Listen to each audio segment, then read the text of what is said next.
Okay, can someone of you, those who are joining the Zoom, can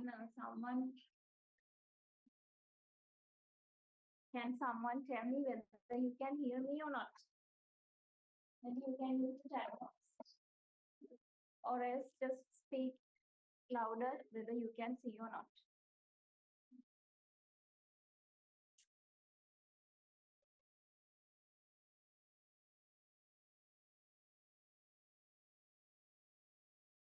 Kavindi, can you hear me?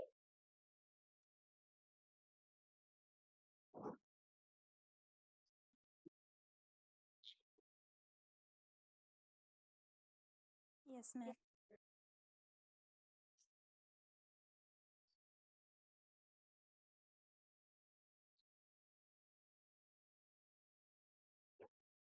Let's start.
Recording in progress.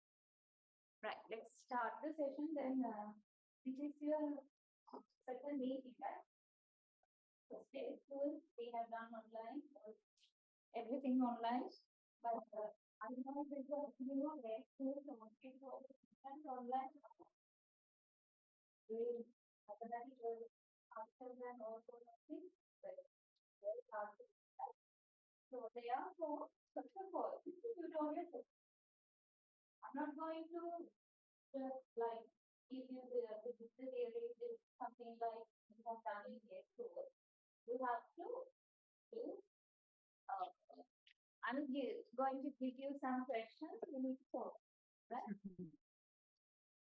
So the first question, just let's start with something that you already know from your A-level physics, right? So what I'm going to do is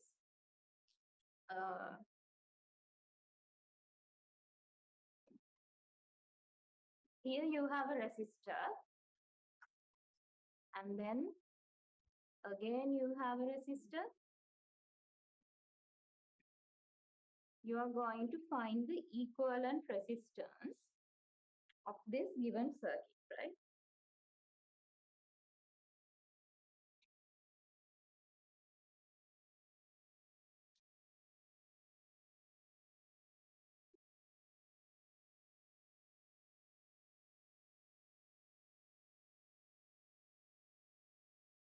I have uploaded the video how to solve in order to find the equivalent resistance. I hope since you have done your assignment 1 already, you know how to do this one, I hope, right?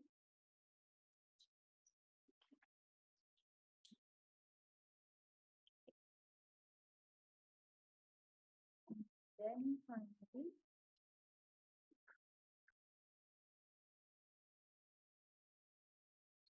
this is plus minus DC voltage source.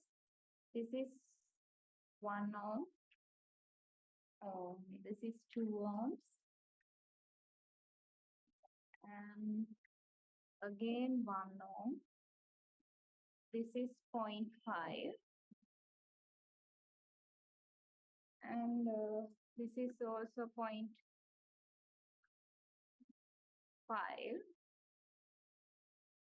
1, 2 ohms. This is 0.5 ohms, and this is again 0.5.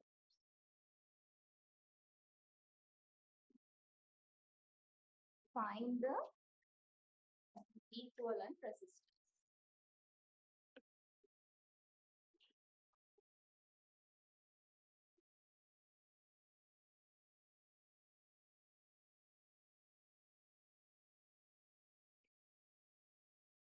Quickly take a piece of paper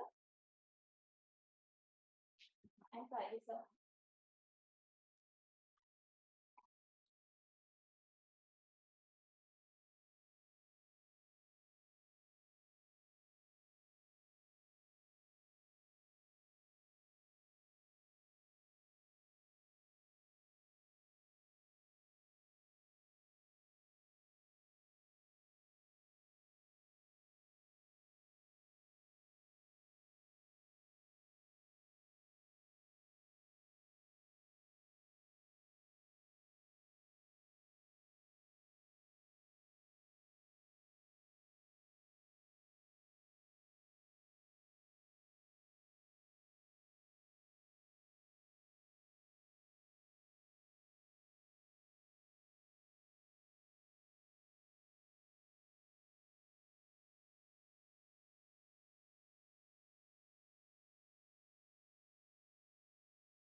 Those who are joining online.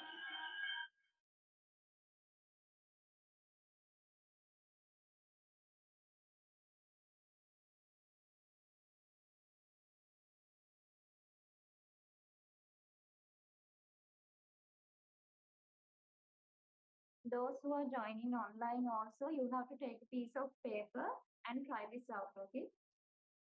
Don't wait because you are I can't see you. But take a piece of paper because your CAT examination will be on starting from 24th of August. So therefore, at least try this out just now, okay? For online participants.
First thing what you have to do is identify nodes. Each and every node. That's the simple way of solving this one. Identify each node A, B, C, D, X, Y, Z or whatever.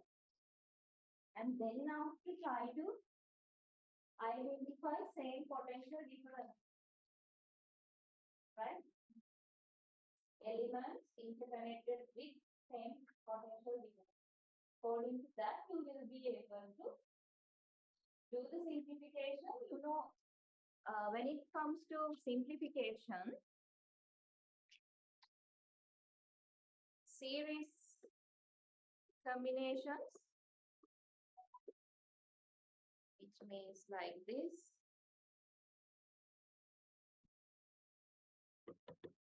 And what is the R equivalent? That is equals to, let's say this is R1, this is R2 and Rn or something. So the equivalent resistance is R1, R2 plus up to Rn. If it is parallel, what happens?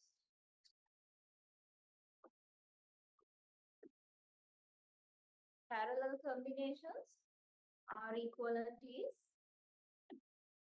parallel means like this.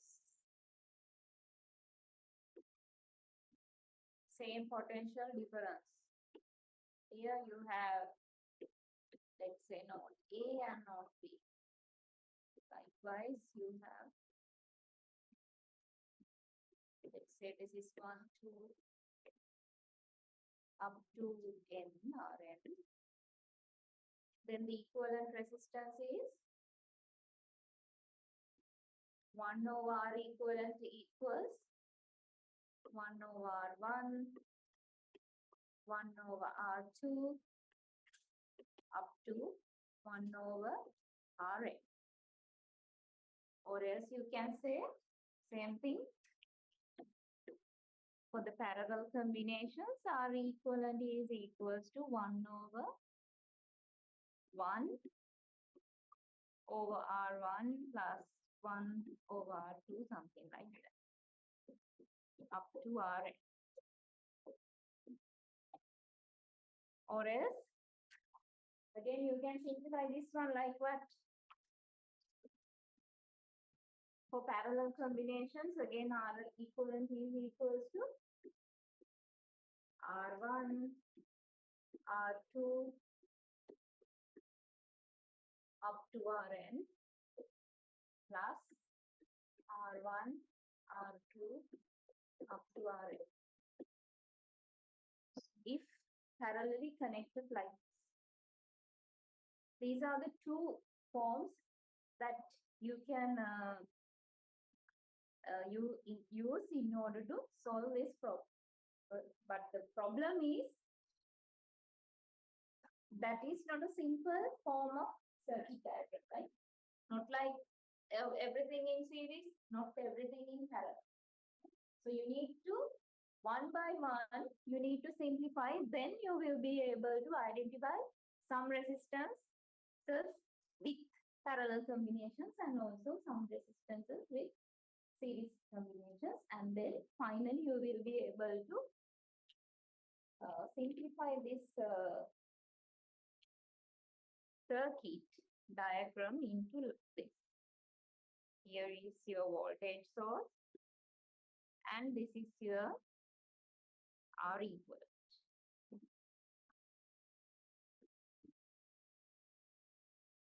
Right? This is what you are going to find. Simplification. Let's say this is P and this is P.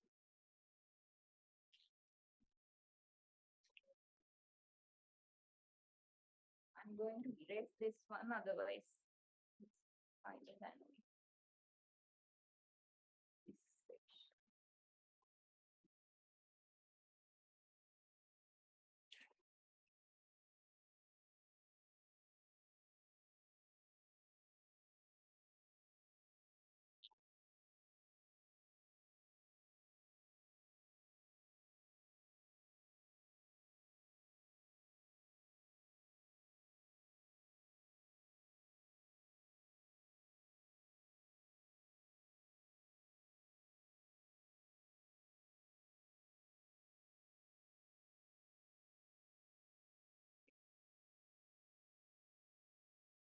For the primary also I have given a I hope you have done that one.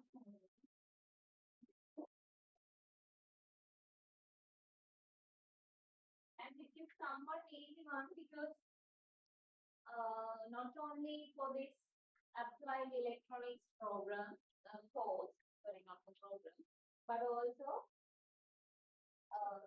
course offered from the electrical department, it gets 3410. The introduction to electrical engineering. There also you are doing similar things. Even practicals as well. Your first assignment is based on superposition theorem, third of law, but those things they are in your first assignment for the EX3410. And also practically you will be able to identify whether the practically the calculated values are same as the practical values. That's what you are doing for section 1 of the Introduction to Electrical Engineering course, right? Right now, those who already done that one, the EX3412, no, right? So they are also maybe for the assignment also, maybe they have asked some questions based on how to find the R equal. Even for cat examination, they may ask, even for finance. So finding the R equivalent is very much important because not only finding the equivalence of the resistance, but also you need to find for some other passive circuit setup with components added to that capacitors and inductors. If you are not able to solve this problem for equivalent resistance, so resistance is some kind of a barrier to the current, so that it is controlling the current, right? So if you are unable to find this one, which means its huge effect to identify here is between the capacitors and inductors, right? So we are going to discuss that one as well today. I'll give you another 5 minutes. Okay, we have some answers from students, those who are joining it online as well. Yes. Okay, let's see whether the Prasan. Thank you for your answer. Let's see whether your answer is correct or not.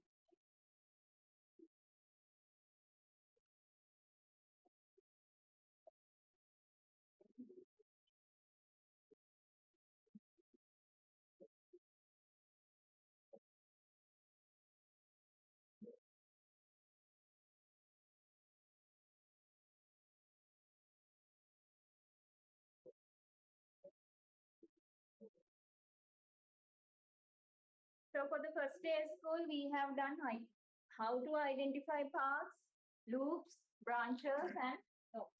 In this case, you need to identify nodes properly.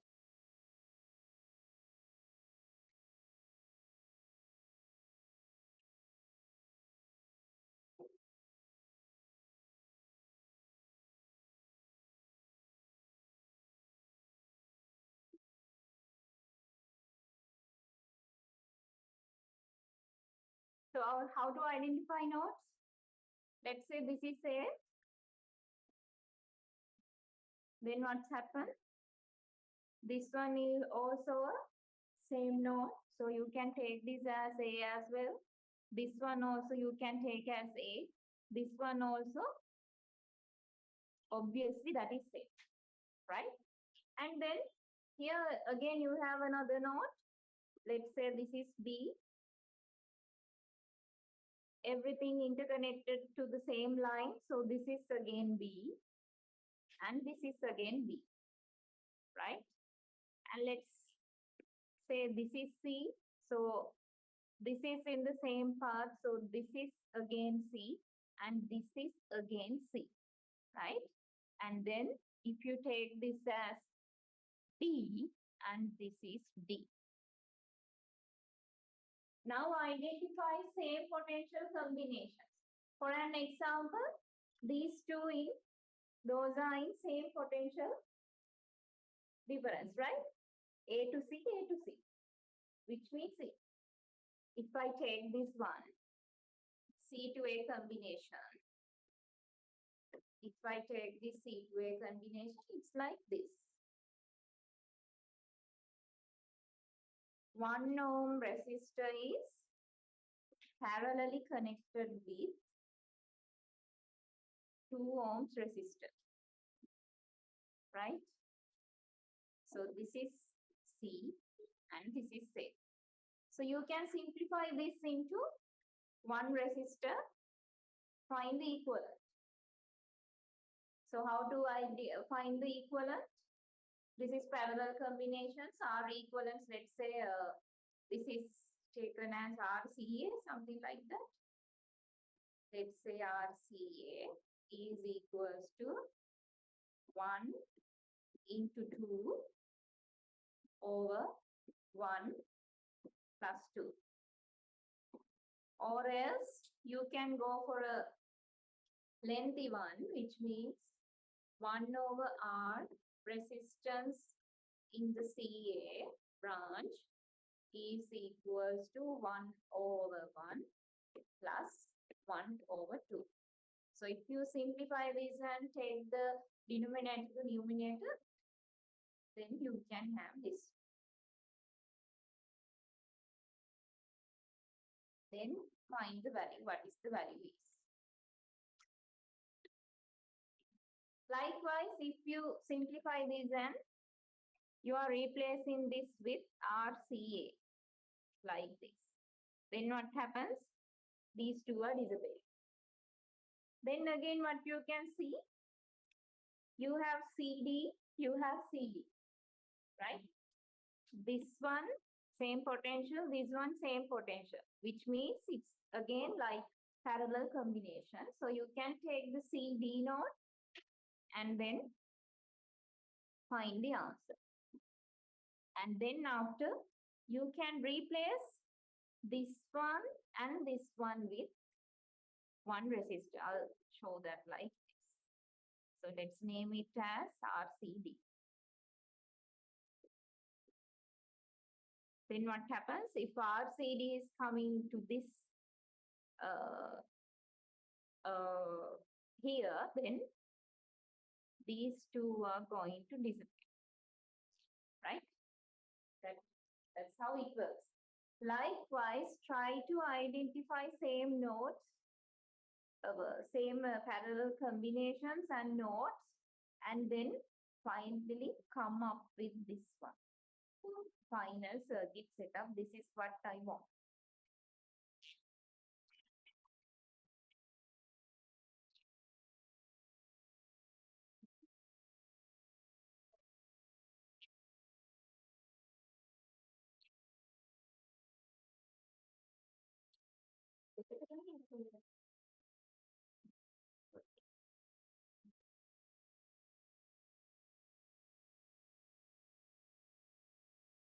Quickly do. You came here after ever. Taking too much time, that is not necessary, right? Even you have done your first assignment. And also I have uploaded 2 videos based on how to solve this one. And actually this setup was there. In the example, that person is explaining how to solve this one. That is exactly this one.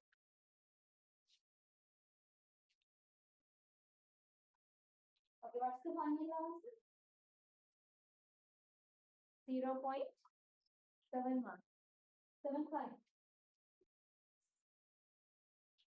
0.71.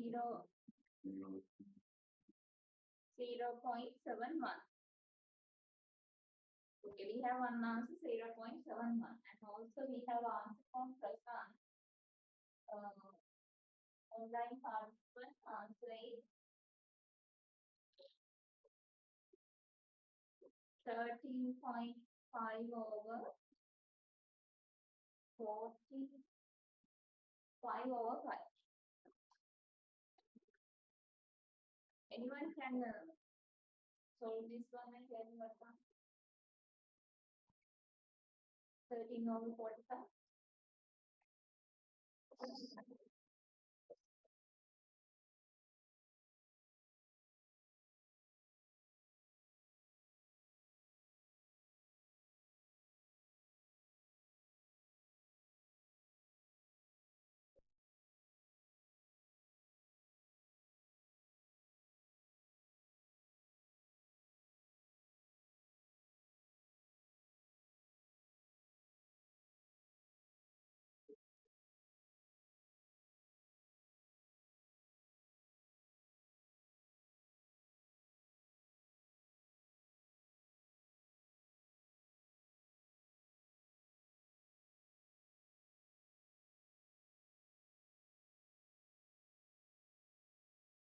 So what's the value of this one?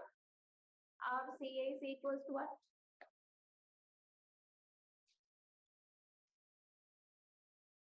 Point 2 over 3. What's the answer?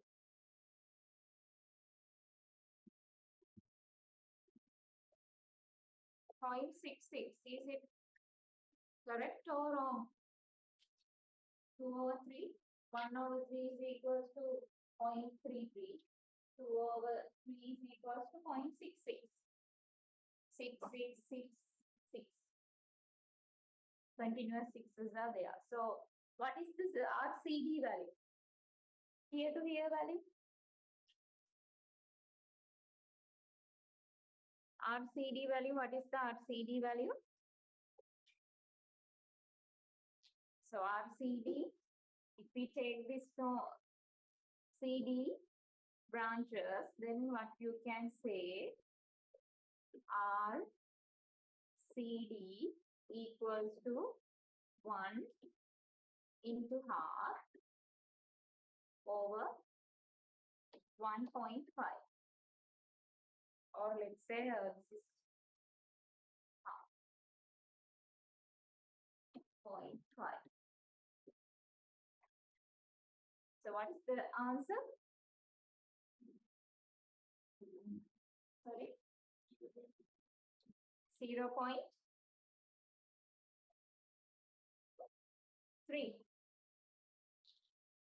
Is that correct? 0.33. Right? 0.3 or 0.33. So if we take, divide this by 5, we have 1. And if we take this one, no, 0.5, just divide this by 0.5, then you have 3. 1 over 3 is equals to 0.333, right? Okay.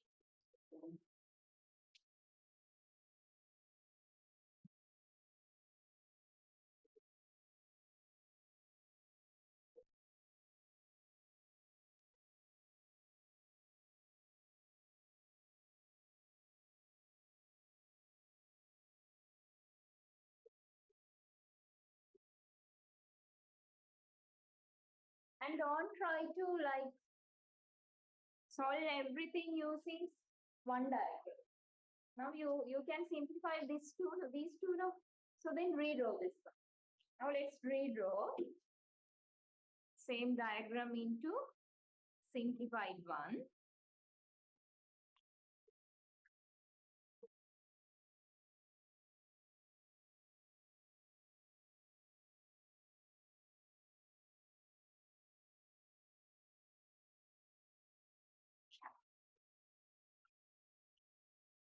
Simplify. So we can replace 4 resistors by 2 resistors. CD and CA. So what's the new diagram? You have this battery here and this 1 ohm resistor here, 2 ohm resistor here, and here 0.33 resistor is here, and then 0.5 resist is there, and from here to here you have another resistor that is 0.66.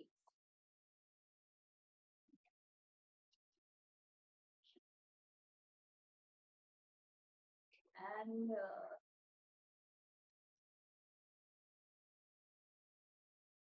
okay, we can simplify this one as well now. Let's simplify that one also. So this is easy. So what's the value of B? And this node, let's take it as here to here, let's take it as E. So if we take B and E,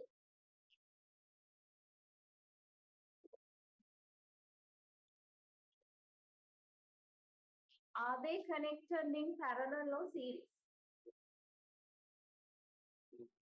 Series. These two are series. If there's some connection like this, so it became parallel, right? Here to here, yes. Sorry. Mhm.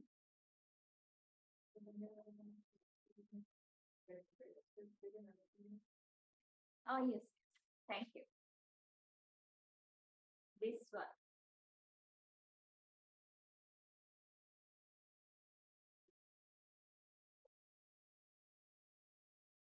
Like this, yes. 0.666, right? So these two,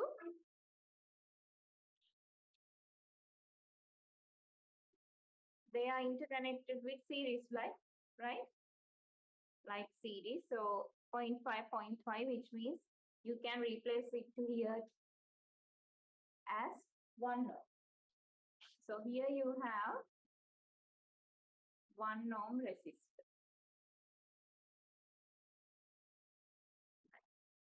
Now this is 1 and this is 1 and this is 2. Now what you can see now, as I mentioned you, do not try to solve everything using one circuit diagram. Things that you can simplify, just simplify and then turn into another circuit diagram. Again, just look at whether you can find some same combination, series and parallel, and then again you can solve that one, and again redraw the diagram with the simplified.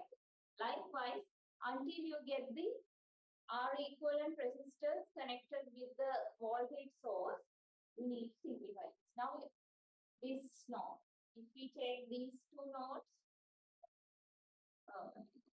this is still A. Here, this is still A, and this is B. This is C. This is A, right? And this is B. What you can tell about C to A to D, D to C, those are connected in series. Then you can simplify this into one resistor. You can replace this one using one resistor, right? Then it became like this.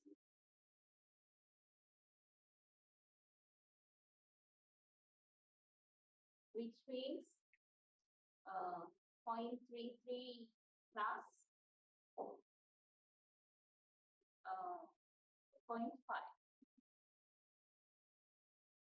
That is the answer here.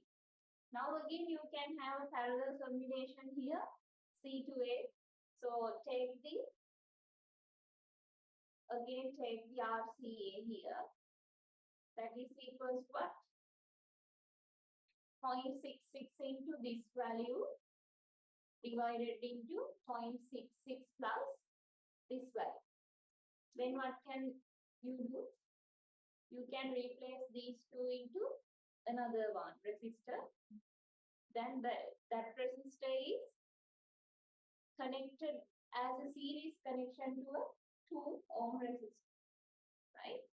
So if I simplify this diagram again, what you can see now, here is your voltage source and here is your 1 ohm resistor and here is your 2 ohm resistor and RCA. If I combine these two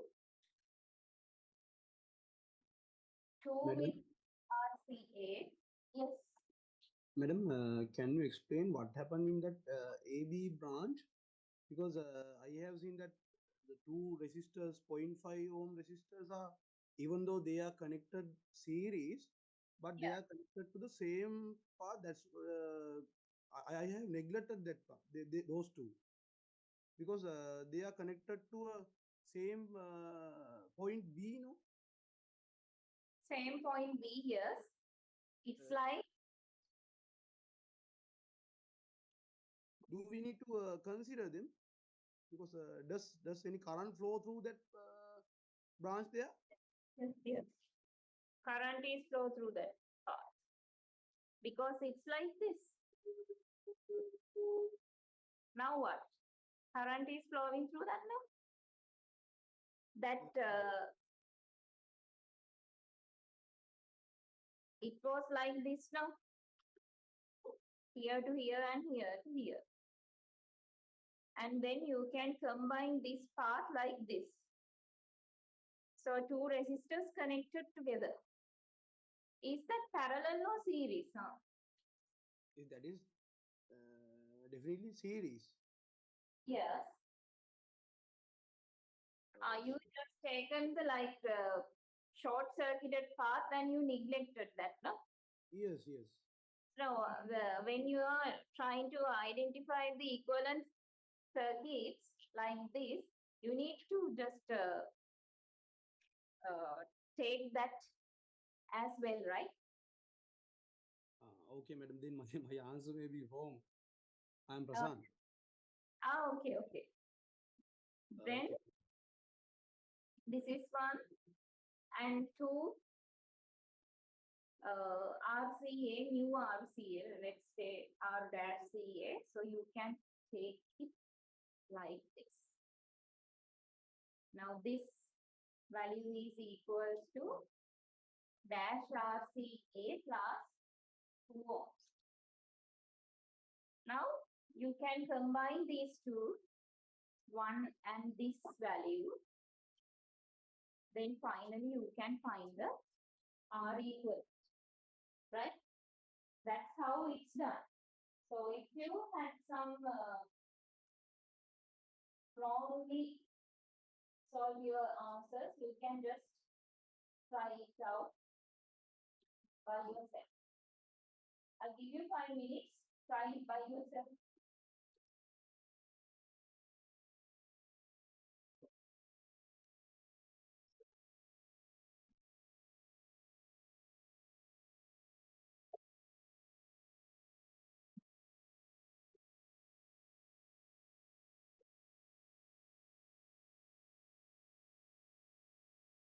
Yes, Prasanna, that also you can do, as you said, like when you are, if actually we draw the circuit, set up the circuit, Yeah. current is not flowing through the barriers path, right? Yes, yes, madam. It likes to, current likes to skip the barrier path, right? Yes, yes. Then what happens, as you said, he has a, like a logic, right? He has a point. Normally current is like to flow, not Minimum like, resistance part.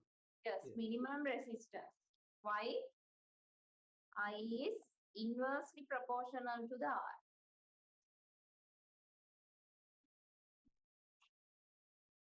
So actually you can neglect this one. It doesn't matter. So, but the resistance is like nearly 0. You can just take that one.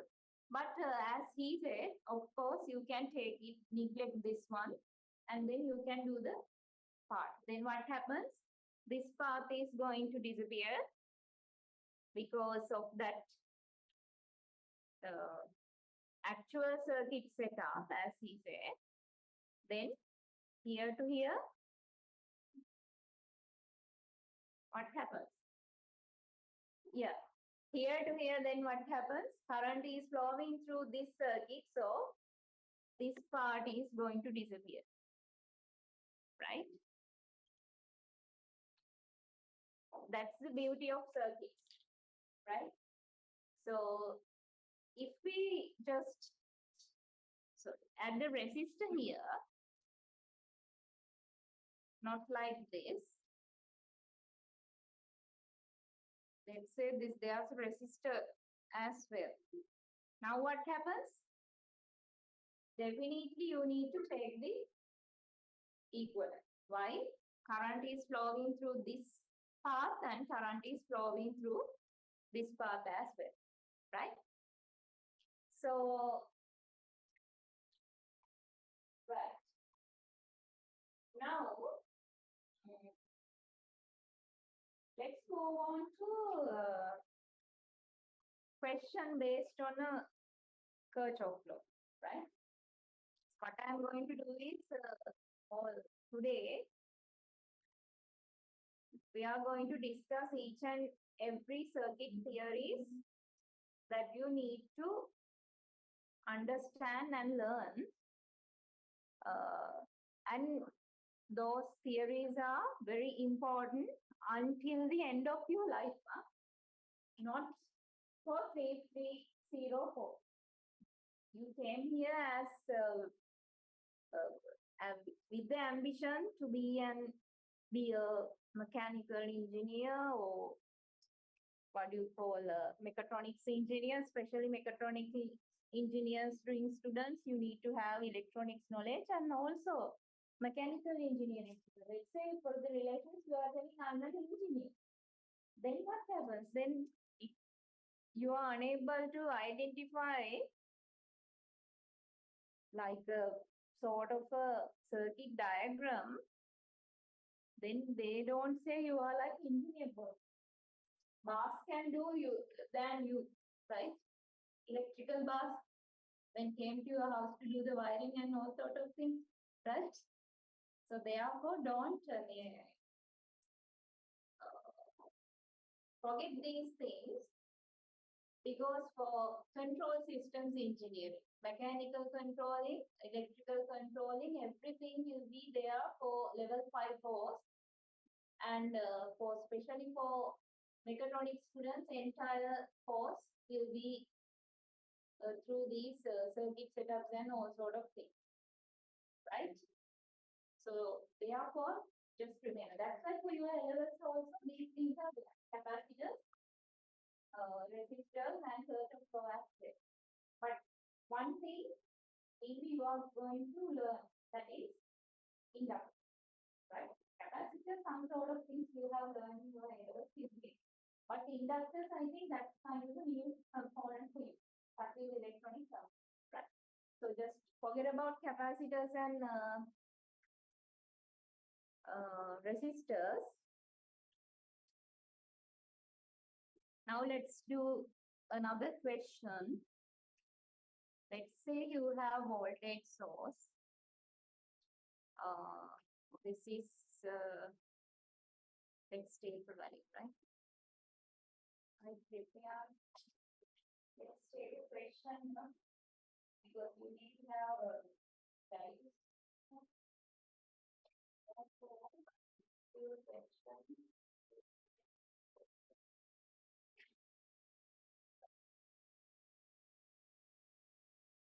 Let's take this is 60 volt. Sometimes DC power supply you can apply this symbol or this symbol. Doesn't matter. If it is a current source, don't think you have only one type of source, voltage source, but also there are current source as well. This is the symbol for current. So This contain voltage and this contain some sort of a ampere value, right?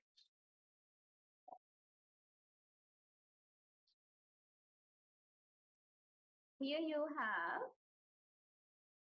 resistor that is 8 ohms.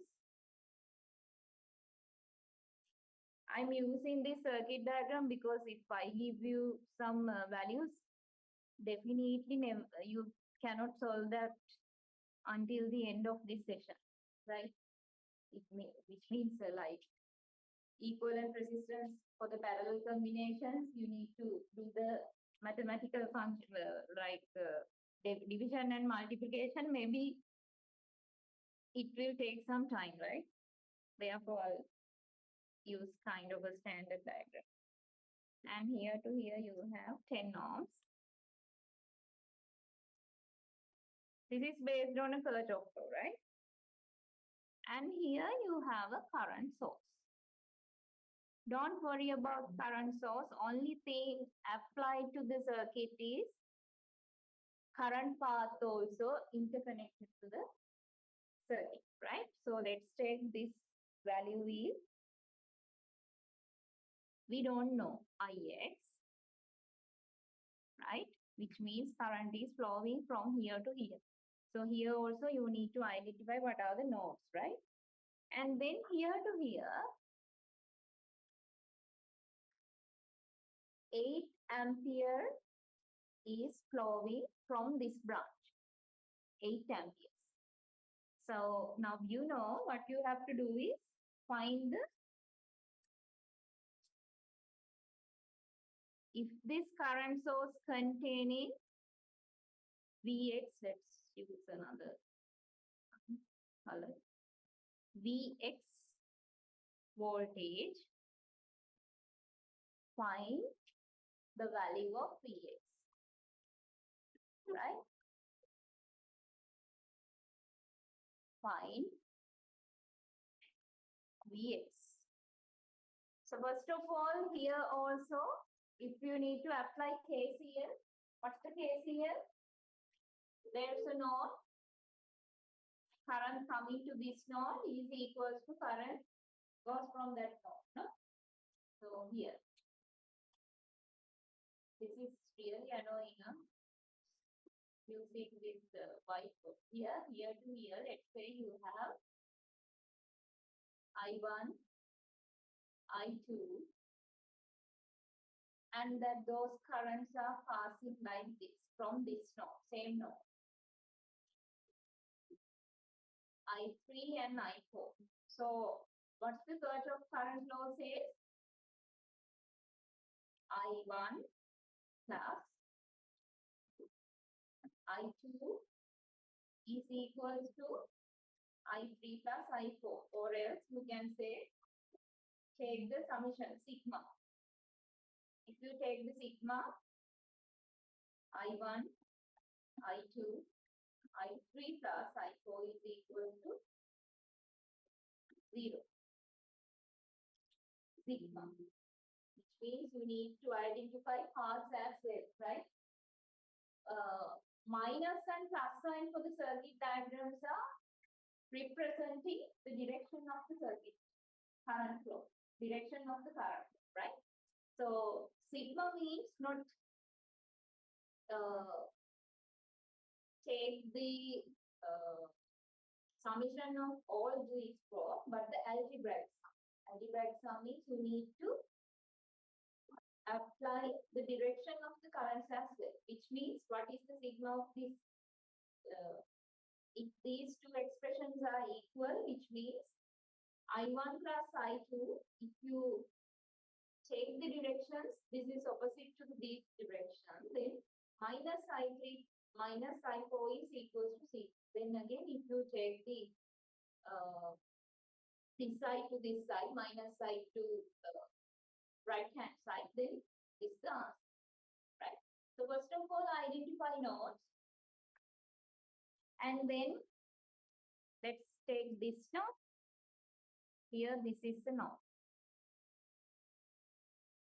Current is coming to this node, and then that current distributed to these two nodes. Now you can take an answer, right? Likewise here to here as well. Current is coming from here, and there's a node.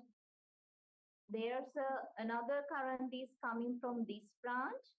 Those two combine with this branch. Current flows through the 2 ohms resistor is equal to this current plus this current, right? And also you can apply certain voltage law as well. Certain voltage and certain current, so you know, A-level physics. You have done so many questions and also for 8341 So quickly find what is the value of Vx.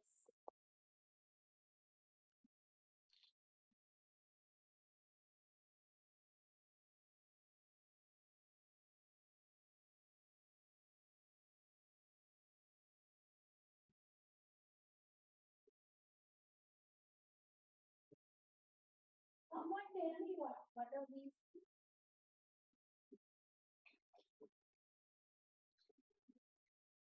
I never asked.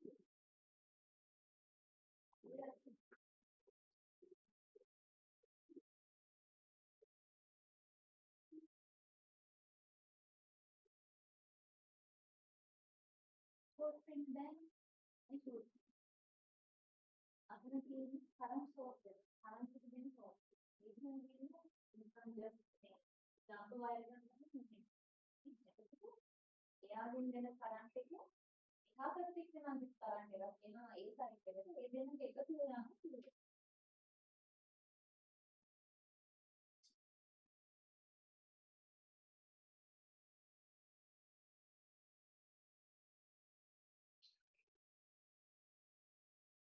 Solution for AC. Please. මේක නැත්තම් තව ටිකක් වෙලා යනකොට අපිට වාස්තු වෙලා bubble වැටෙනවානේ. ඒක ඔක්කොම මෙයාට අත්‍යවශ්‍යයි.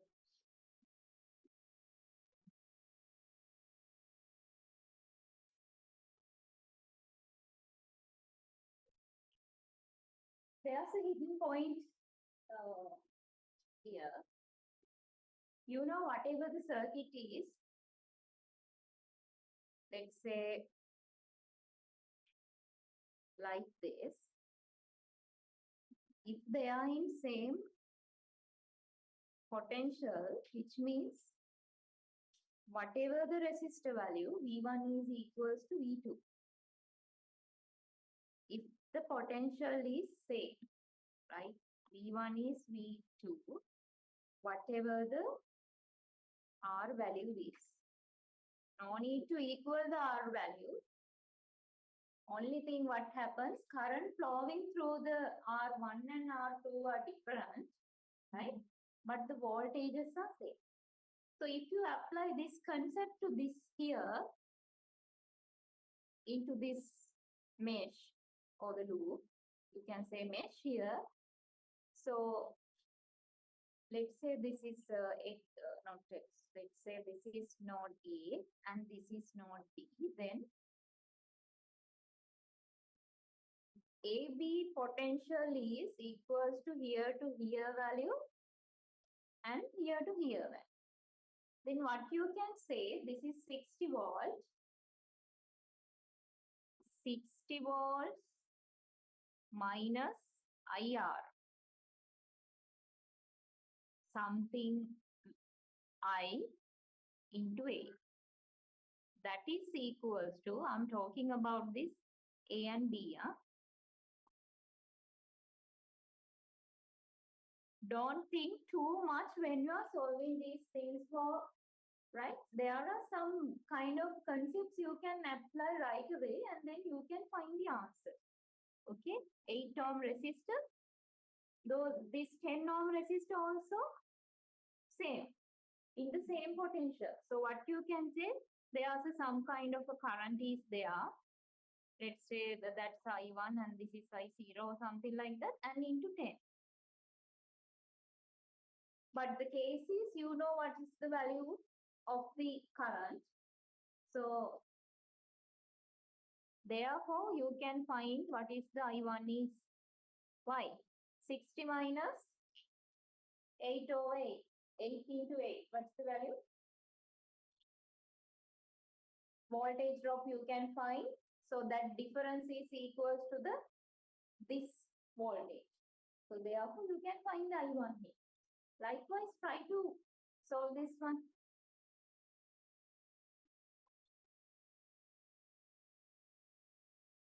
But this is not equal to this one.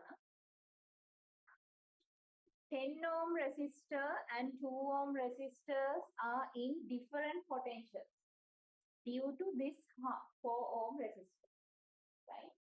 If this 4 ohm resistor is not here, then 2 ohm resistor and also the 10 ohm resistors are in the same potential.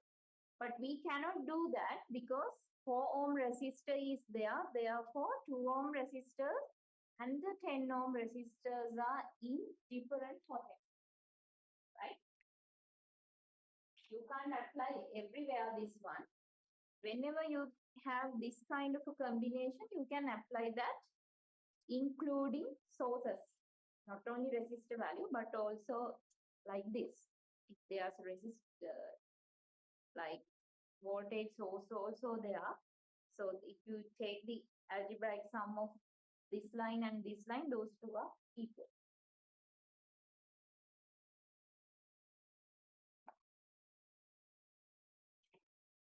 Okay, 8 into 8, it become 64. Now let's take this value as easy value. Otherwise, let's take this as 5 amperes. That will be better. 5 amperes. 60 volts. And this is, so this potential is equals to 40. This one is equals to 40 volts. 20 volts, sorry. 60 minus 40 is equals to 20 volts. So then I1 is equals to 20 over 10.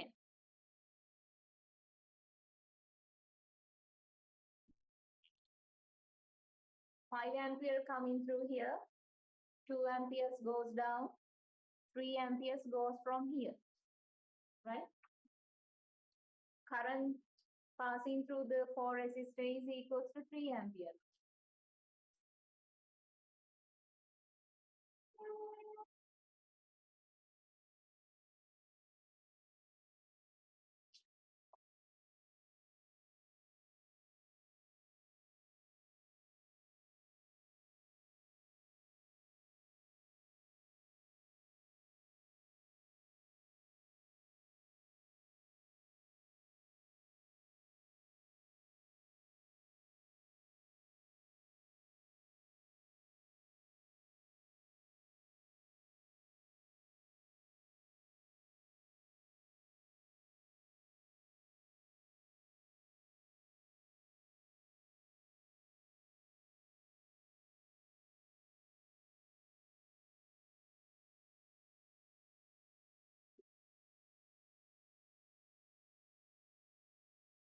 Now you can apply no-need currents. You can just put KVL here. Search of voltage, load, any loop. Then you can find what is Vx value.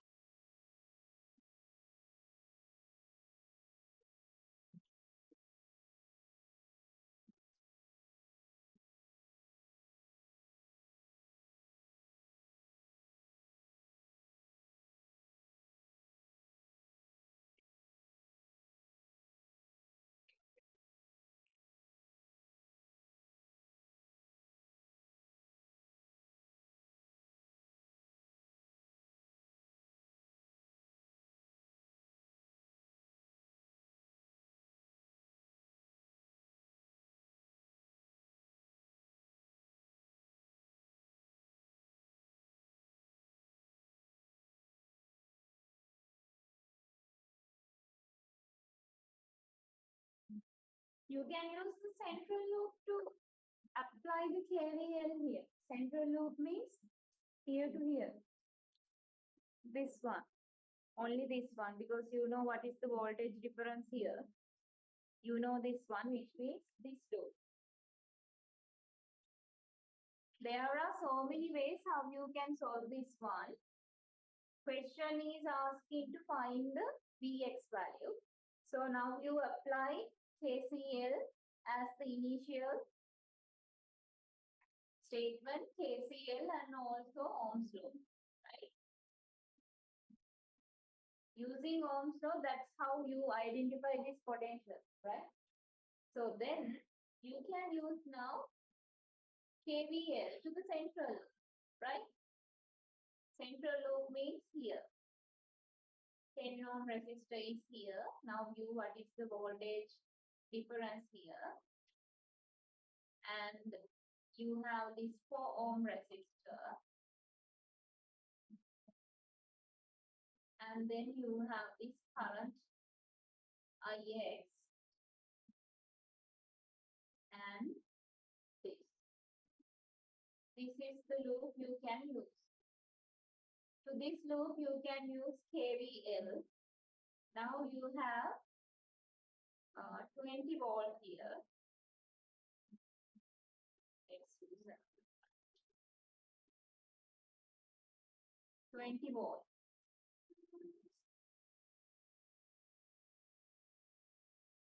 This is consisting of 20 volts here, right? What we have to do is we need to identify what is the value from here to here. That is the value of Vx. Try to use, now you know here,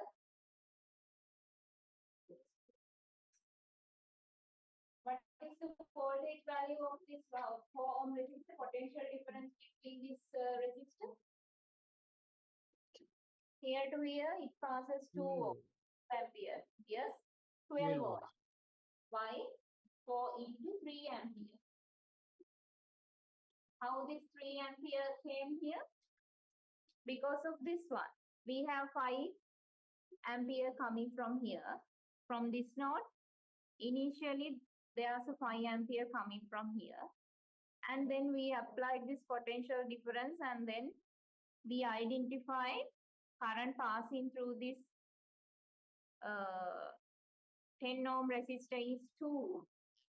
And then still the node is passing another current to the 4 resistor, 4 ohms resistor. So that is equals to 3 ohm. 5 equals to 3 plus 2. Then current, the voltage across this 4 ohm resistor is equals to 12. Now that's it. Use the KVL. You have one expression and then substitute this value and this value, and ultimately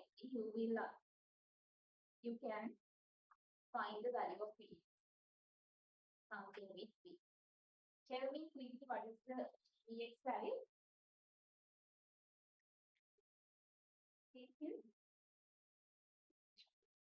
Oh,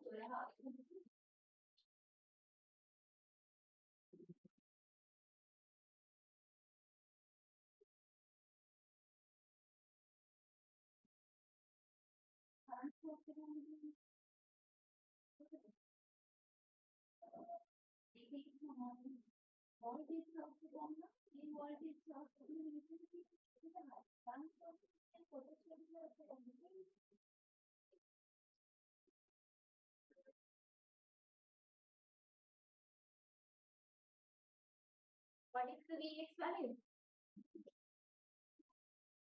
Just try the KVL and divide sum of all the voltages.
reaction එක 12th reaction එක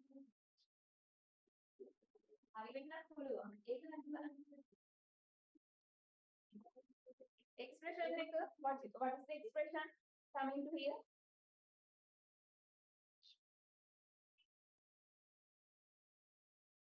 Algebraic sum of all the potential differences. What is that?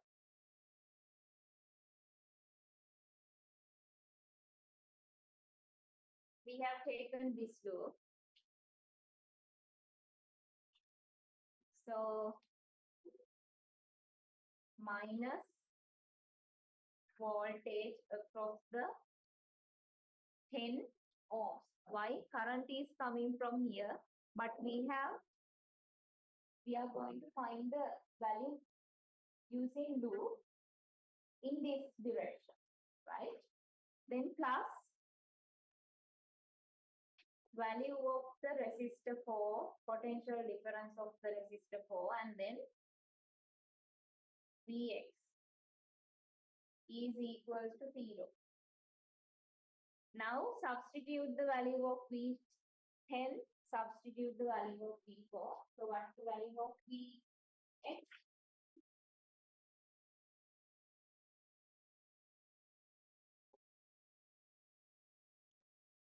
Value of Vx.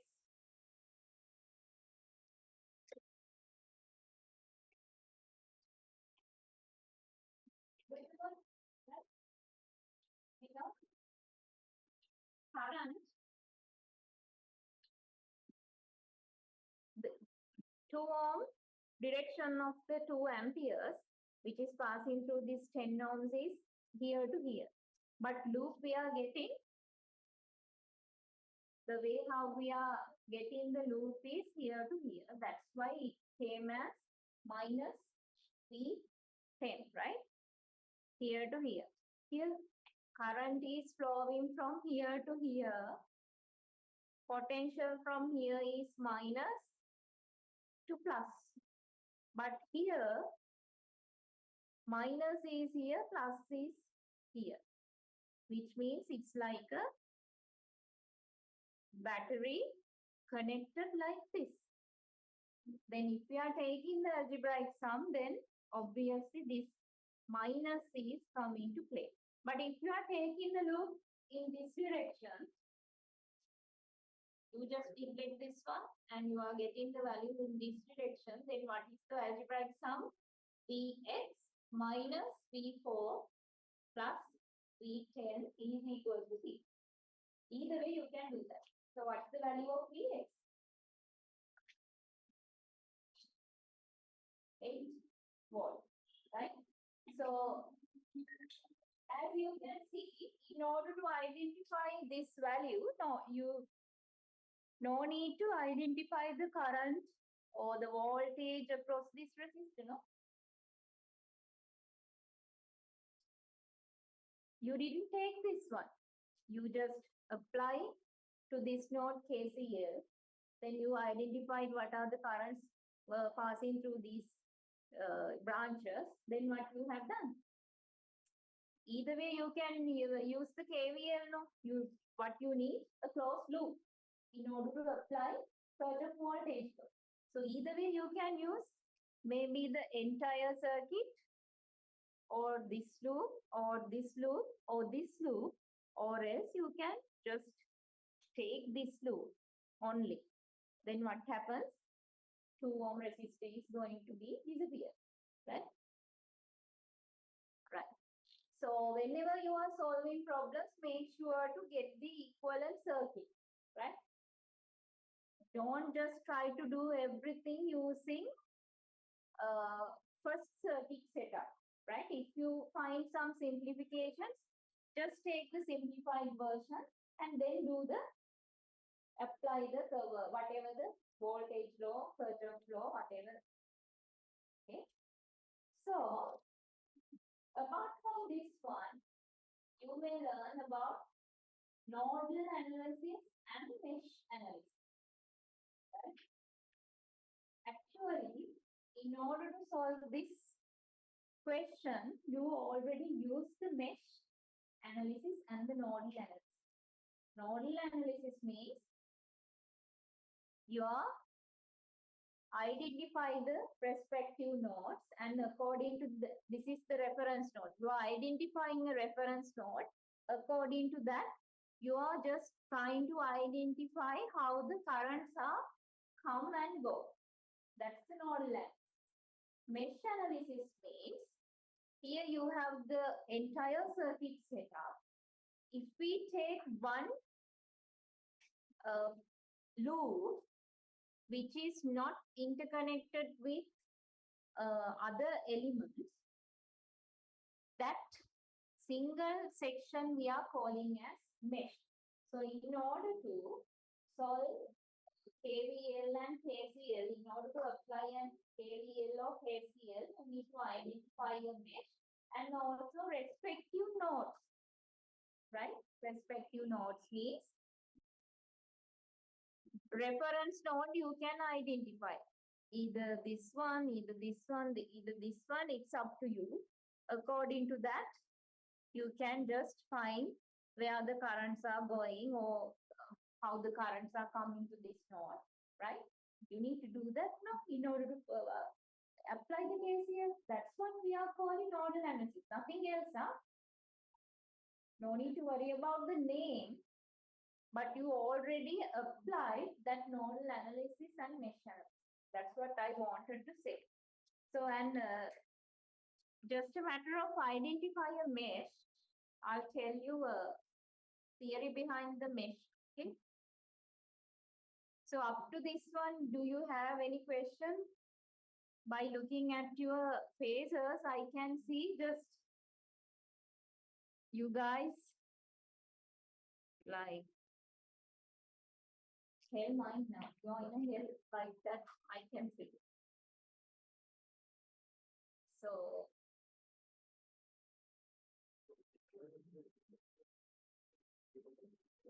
let's identify what is a mesh. So this is not a mesh. Huh? If we take this AB, CD loop, A, B, C, D loop, that is not a mesh. Mesh means if you are taking a loop, that loop shouldn't connected with another element. So as you can see, if we take AB and CD, AB-DC loop, if we take AB-DC loop,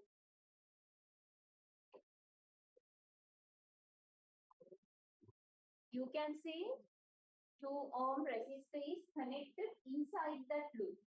So that is not a mesh. So mesh should be a pure elements interconnected inside the loop. So this is a mesh. If you take only this one, this is a mesh. If you take only this one, this is a mesh. If you take this entire thing, A, B, C, D, E, F, then E, B, D, C, A, F. If we take this loop is not a mesh, right?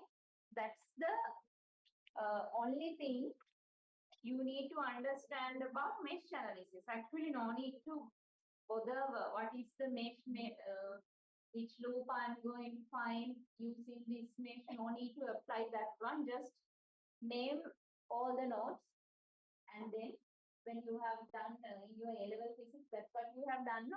You identify a mesh or whatever the closed loop, and then you name it as using ABCD loop. I'm going to use the KVL. That's how you have solved those things. So you can just use that one, those things. No need to worry about the mesh. Okay. So basically, I'll quickly tell you about a mesh. Let's say you have a circuit like this, kind of a complex circuit like this.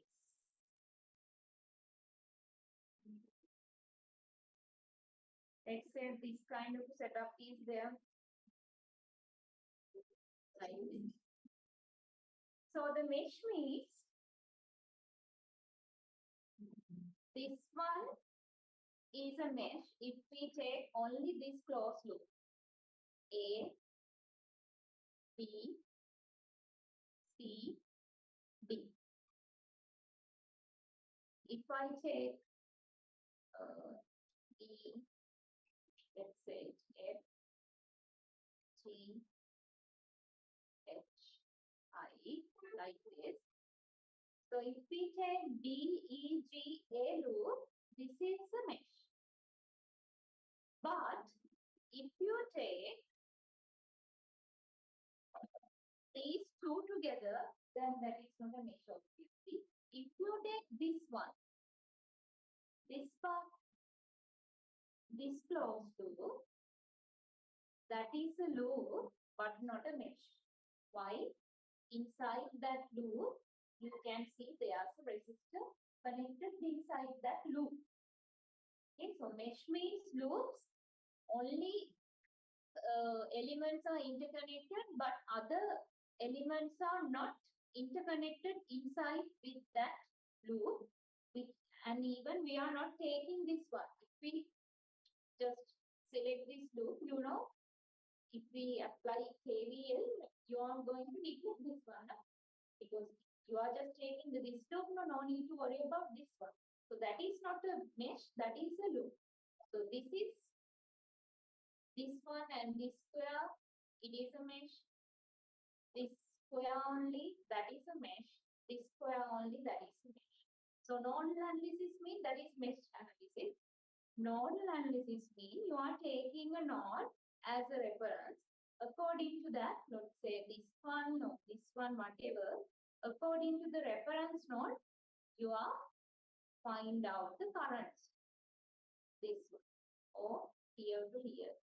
Current, let's say, coming from here, it distributes from here to here, divided into this. Something like that. That's the nodal analysis. Okay? So that's what entire physics classes, that's what actually you have applied, but none of your teacher didn't tell you about that, the name, two names behind those concepts, mesh and nodal analysis. Okay. So apart from that, just a matter of simplification. Anyone know about the voltage divider and the current divider?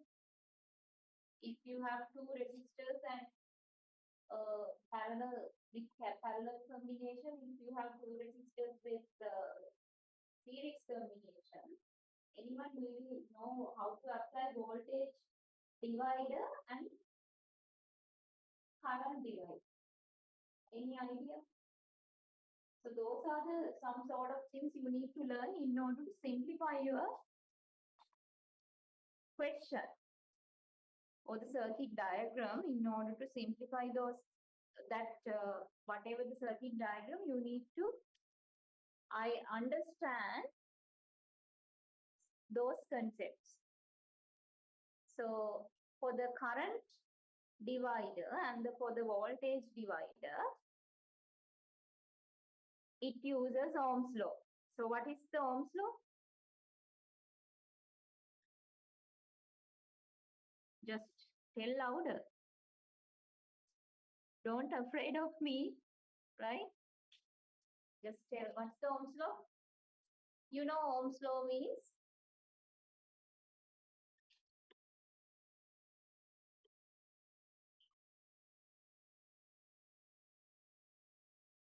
Right. Ohm's law, V is equals IR. Voltage across the resistor is equals to current flowing through that resistor into resistor value, which means I is inversely proportional to the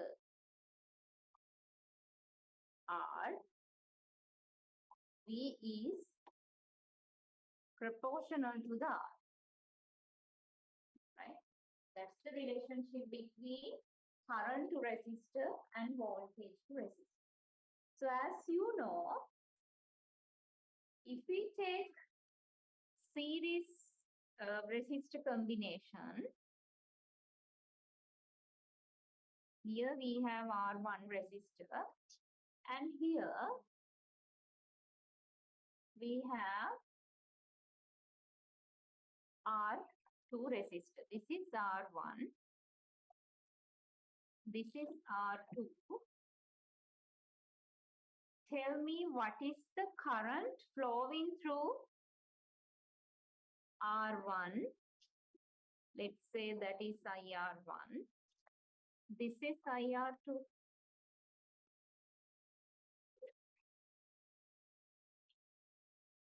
Are these different values or equal values? This is Equal. yes? They should be equal. It should be equal. So what about your answers? One of the students, he suggests current flowing through R1 and R2 is same as IR1. That is equals to IR2. He says this. Is that correct? For a series combination, right? So those who already have done the EX3410, you know how to connect an ammeter. In order to find the current passing through this path, what you are doing? We need to connect the ammeter with series. Yes, ammeter in series. Either this here or you can just apply your ammeter here or else you can apply your ammeter here. Why? Because for the series combinations, current is same. Then what about voltage? Voltage across these two resistors, what about that? Let's say this is voltage across the R1 is VR1 and voltage across the R2 is VR2. Now tell me, how about the relationship between VR1 and VR2? Voltages, are they same or different values? Voltage is divided according to the resistance, or ratio of the resistance. Yes, therefore these two are not equal. According to the value of the resistance, voltage or the potential difference between these elements are different, right? So which means, let's say this IR1 is IR2 is equals to I. Then VR1 is equals to what? IR1. I is same. But here I is same, but R is a different value. Therefore, definitely these two cannot be same. That can be same if the R resistance are equal. But if the R values are different values, then what happens? Voltages are not the same. Those are different. Even the current passing through those elements are different. Same. Sorry. Right. So according to this concept, you can apply voltage divider. Okay, let's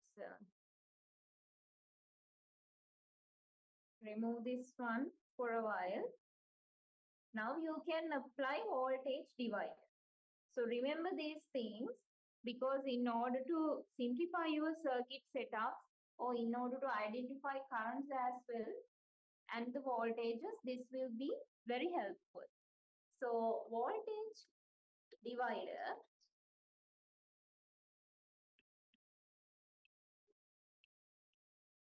this is what you have already applied for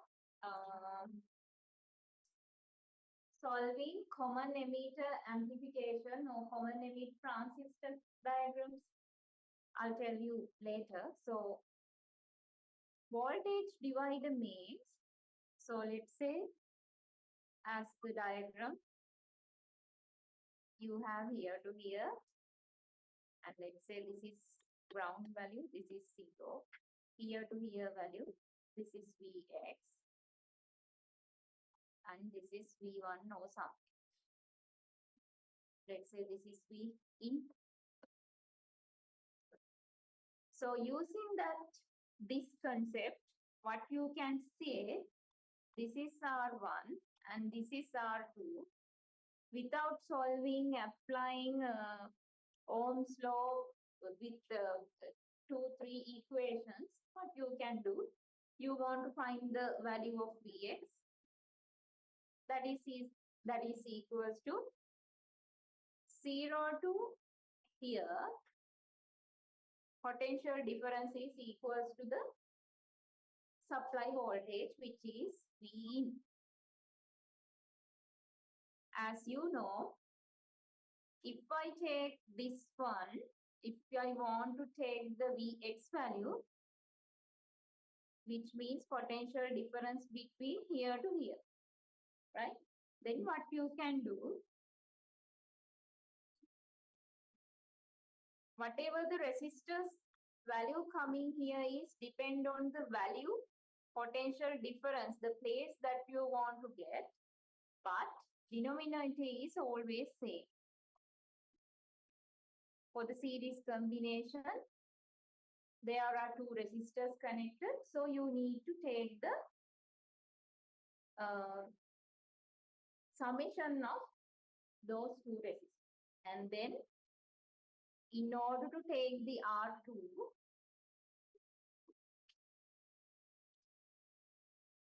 that is the voltage between here to here, right? 0 to Vx.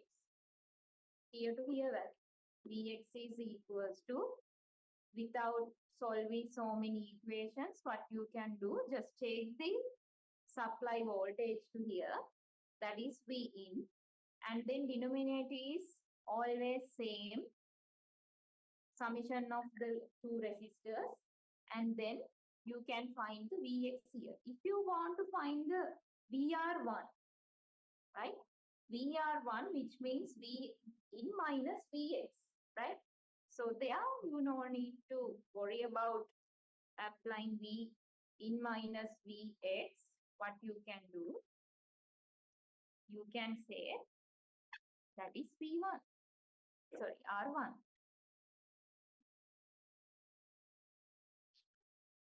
Which means V in minus Vx, right?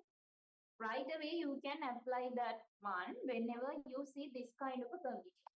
So you can see this kind of a combination in transistor diagrams. Transistor, common emitter transistor, I'll show you an example quickly.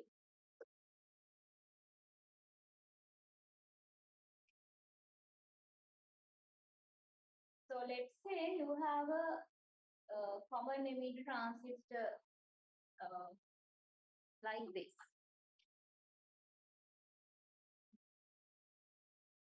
Here you take, maybe you remember this one, VB, this is R1, this is R2, and here your transistor. NPN transistor is there, and this is your ground, which is representing your 0. And this is VCC, power up voltage for the transistor. So here what you apply? In order to find the VB, no need to apply KVL from here to here. What you can do right away, VB is equals to what? Here to here value you need, that is R2 divided by R1 plus R2 into here to here voltage is equals to VCC. Remember this one.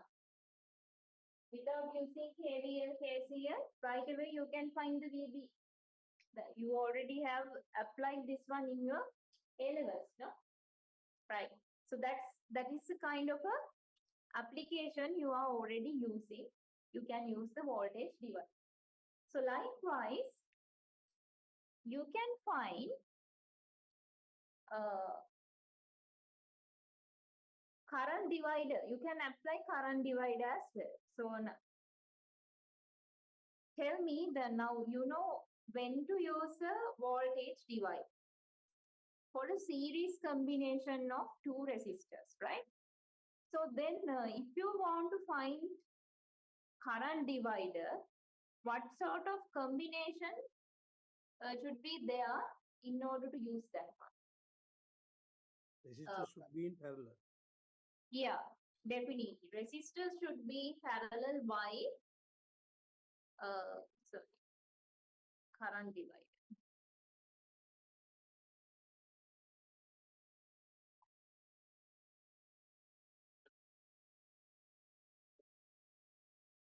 Why? For the series combination, no need to worry about the current divider. Why? Same current is flowing through this one. But if we take this kind of a scenario, resistor is there here. Let's say this is V in. As I told you, if these two elements are in the same potential, which means same nodes, beginning node and the end nodes are in the same points, then what you can say? Potential differences are same. So which means V1, V2 are equal, right? V1 equal V2. Let's say this is R1, this is R1, sorry, R2, and this is R1. This is R1. But what happens to current? And remember, if there's a resistor connected like this, then V2 is not equal to V1. You need to take these two are connected series. You need to take the equivalent resistors, and then that one is equal to the V1, right? So in order to talk about this voltage, current divider, let's take this. Now the current is flowing through this one, this and this one. Are they same? Those are not same because current coming to this node is divided into two parts. So the I is equals to I1. Here let's say this is I1 plus I2.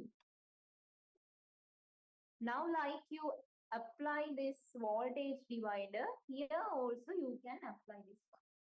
Now let's see how to apply this one.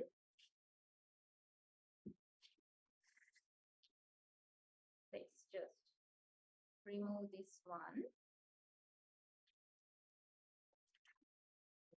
Don't need this one. Right. So the total current coming from here, that is equals to capital I. If I want to find the I2 current, which means you know I2 is equals to whole current minus current flow through the resistor R1 minus 1. This is 1. Huh? So if I want to take this current I2, that is equals to whole current into some sort of a resistance, I don't know. And again, R1 plus R2 is there. This is there. If we take the voltage, same resistor you need to apply to this box. But if it is current, which means if you want to take the I2 means you need to identify what is the current flow through the I1. If I remove that I1, then I can identify what is the current passing through the I2. Then this should be R1. If I want to find I1, then I into always denominator is same R1 plus R2. I want to find out I1. In order to find the I1, you need to identify what is the current passing through the I2. So that is the resistor R2 current passing through the resistor R2. If we remove that one, then you can identify what is the I1. That is how you are using current divider for parallel combination. Voltage divider for series combination. Right, note this down. So these are kind of basics.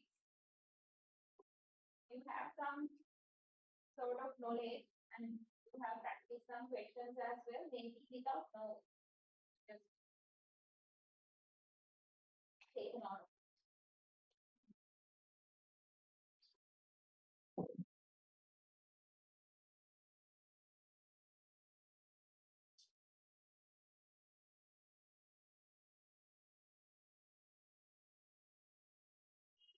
When is the cat examination for DMX3304?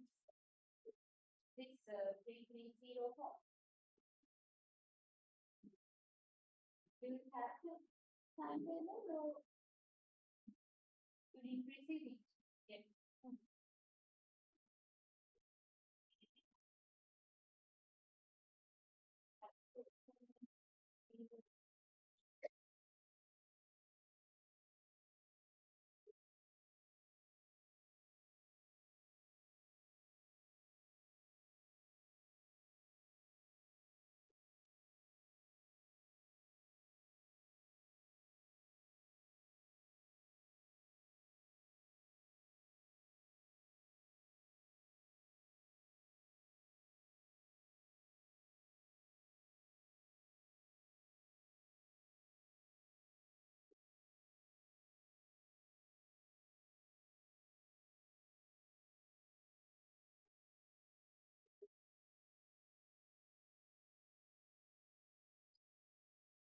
September 4th,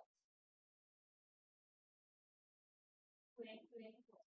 Now, September 4th is 4th and senior was EX3413.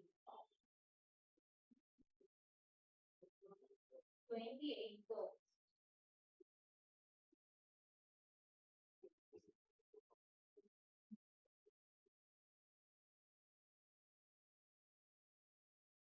let's quickly go through the another concept and then let's take a break. Right? Thevenin's and Norton theorem. Kind of a new theory for you. Right? Thevenin and Norton. Unfortunately, the note or the session was missed in your exercise book or not exercise book, your course material. That's why I have added a video. In order to do the assignment for the self-learning, I have added a video. So let's see what is the meaning of Thevenin and Norton theorem. Norton analysis. Not nodal. Before we learn nodal and mesh. This is nodal analysis and mesh analysis. Now we are going to talk about not these two. Now you know how to apply these two.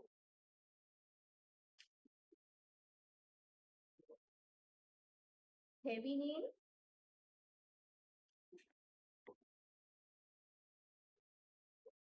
other one is Norton.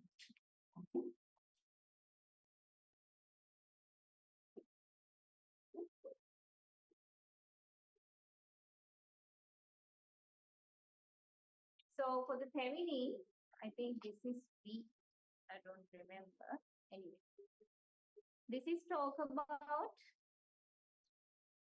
voltage. This one talk about current. Simplification of the circuit in the current form, node analysis. Simplification of the circuit in voltage for Thevenin. Right? That's the difference between these two.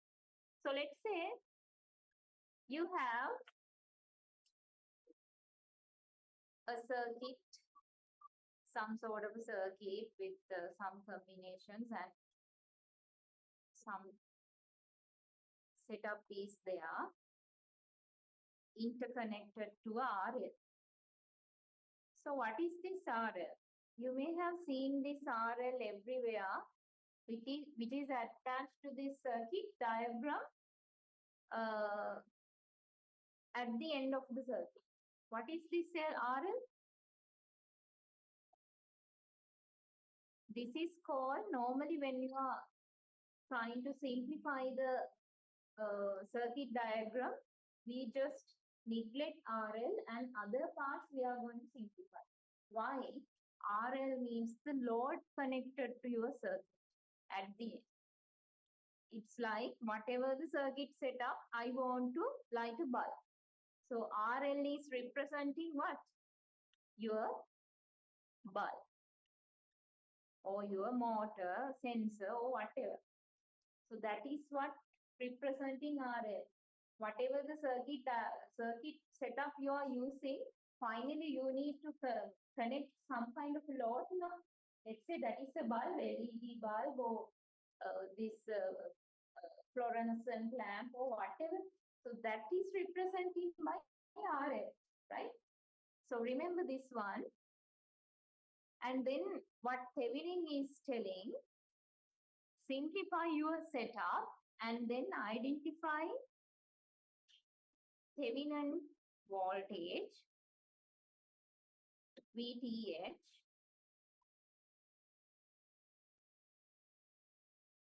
and connect everything after identifying the R equivalent resistance. Simplified one. And then here you have the RL load. This is your load. So Thevenin is talking about this. You have a complex circuit setup connected with your load. Let's say your bulb. Let's say this RL is a bulb here, and that be better. Here, bulb also containing a resistor. You simplify this everything, entire thing, to two single elements. Two elements, one single resistor, one single voltage source, which means equivalent of your entire voltage sources and equivalent of your entire resistance. And then what happens? Norton. Whatever the complex circuit setup is there, let's say this is your complex circuit. Complex circuit is there. And again, this one is connected with the load. Let's say this is a bulb, RL. Norton telling you entire thing entire sources you can represent by a current source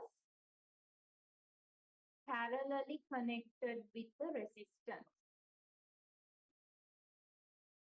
And then here is your load, RL.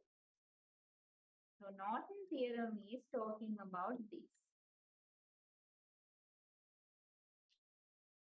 If I want to take the VTH, then what you can do, you can backward this one as well using this current source. Let's say this is current source passing I current. Then VTH is equals to I RN, and RN is remain as RTH. If you backward the process, R equal. Or this one, or you can say R equivalent or Thevenin's resistance or whatever. Which means this circuit setup again you can redraw like this. Voltage source is there, resistor is there, and your load, your bulb. So the VTH equals I RN, and your Thevenin's equivalence resistance is equals to R N. You can backward this. So this is what you can apply for circuit. Let's say find out the Thevenin voltage, find out the Thevenin equivalent resistance for the Norton theorem. Whatever, you need to apply this one. So you need to understand how to do how to get the equivalent resistance. That's why I have given the first question to solve about that complex circuit diagram with resistors, and then equivalent of all the sources into one voltage source, equivalent of the sources into one current source, right? So I have given this one of the questions in your assignment, as I remember, based on the Thevenin equivalent, right? That's what I remember.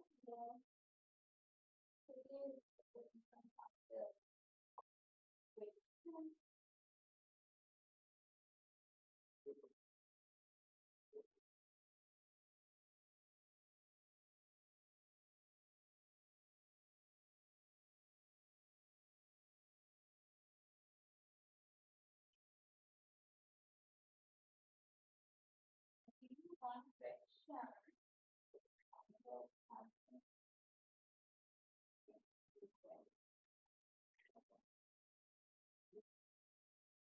And also you have superposition principle.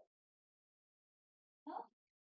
In this source and also for 3410 reduction to electrical engineering. No? What is superposition theorem? Supply given by all the sources in a linear circuit. You place one source at a time, and then you are identifying how the circuit is running if you are connecting one source at a time, right?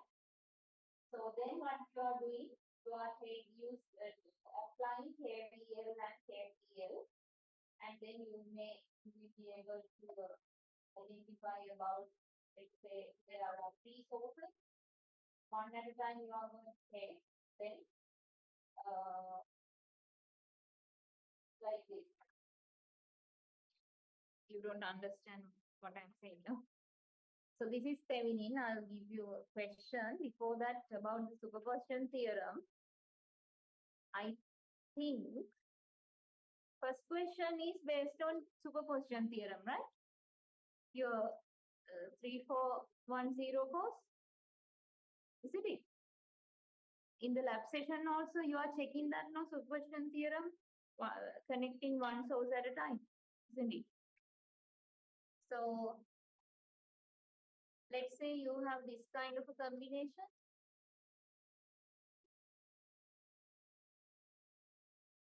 I think this is what that have been given in your assignment for 3410. There are three sources. In this linear circuit, if you are using superposition theorem, what we are doing?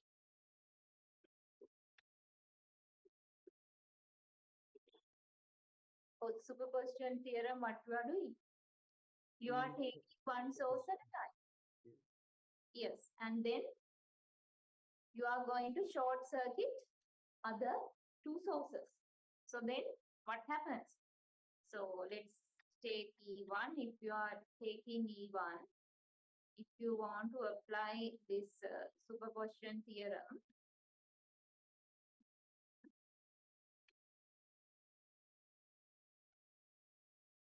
then here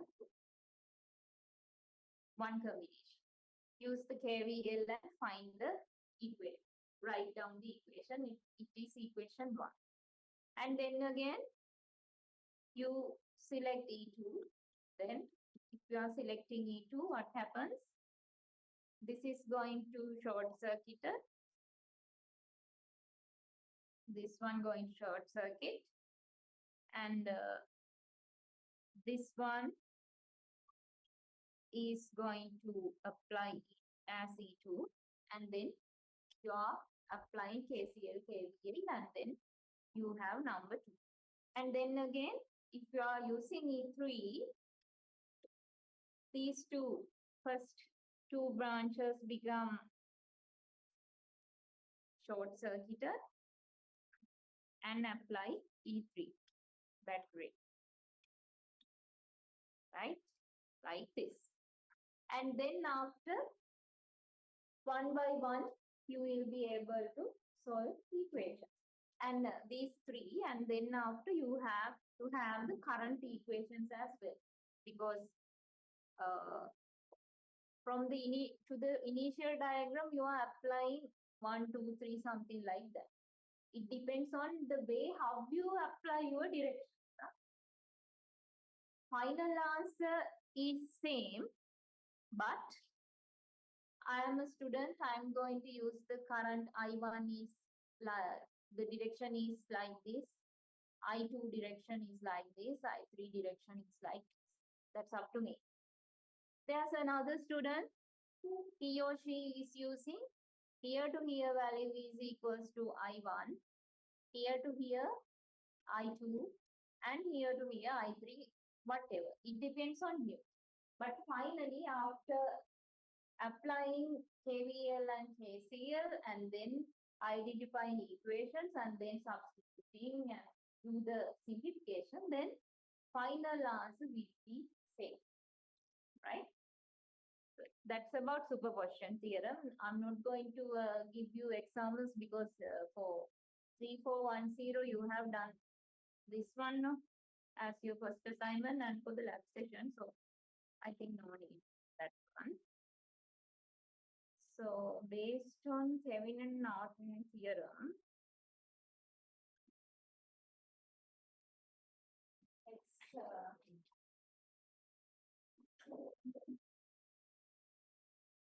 so if you are going to find a book from the library or you are going to buy something,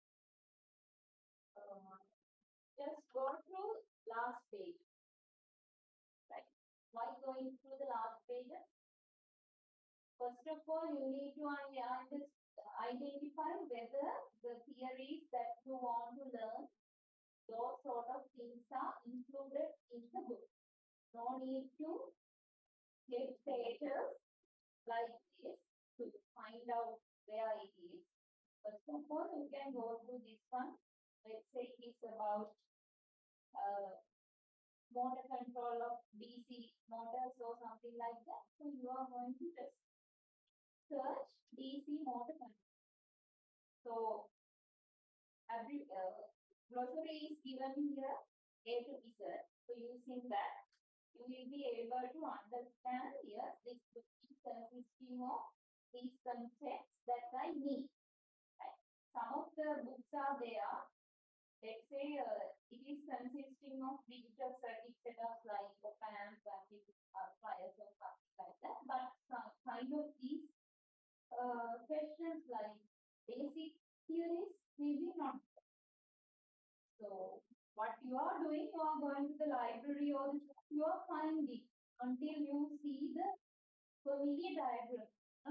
That's not how you are doing. So now I want to see the kind of a circuit diagram based on this. Yeah. So I'm going to use the T in the last figure and here it is there. Figures are given here. So you can use that one in order to use a bookmark. That's the way how you can use book. And also you can use a book. And there's a book called Raja. That is kind of a good book for DMX3304 and also for DMX3304, which is our course. You can use that one because Raja book, there are so many solved problems are there, so you will be able to practice these things. So there are so many books available in here and in the Kandy Regional Center. Also in the library, I have seen so many books of Rajas is there. And for mathematics,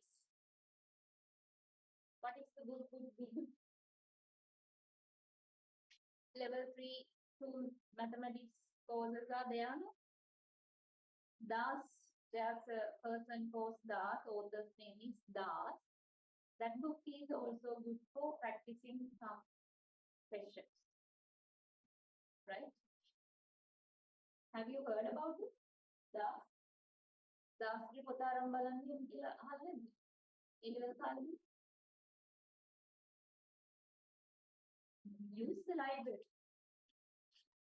Library අනිවාර්යෙන් use කරන්න because sometimes using better than using PDF, sometimes books are good, right? So find out the Thevenin voltage of this circuit. Here you have a voltage with 12 volts and here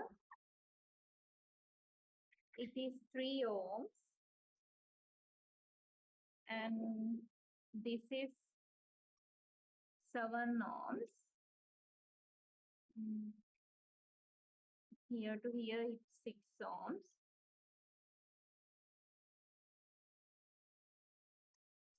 And here there's a RL.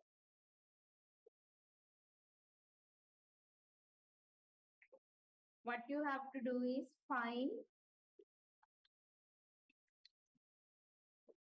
VTH and R equivalent. RTH, let's say RTH. So in order to simplify this one, maybe you need to use the Norton theorem as well. I told you you can revise the Norton theorem and what you call this Thevenin's theorem like this. If the circuit is like this, I told you, if it is given the current source and the resistance like this, then you can replace this one into by multiplying these two values, and then you can identify the voltage, and then R is same as this. Or else, if you have this full combination, you can again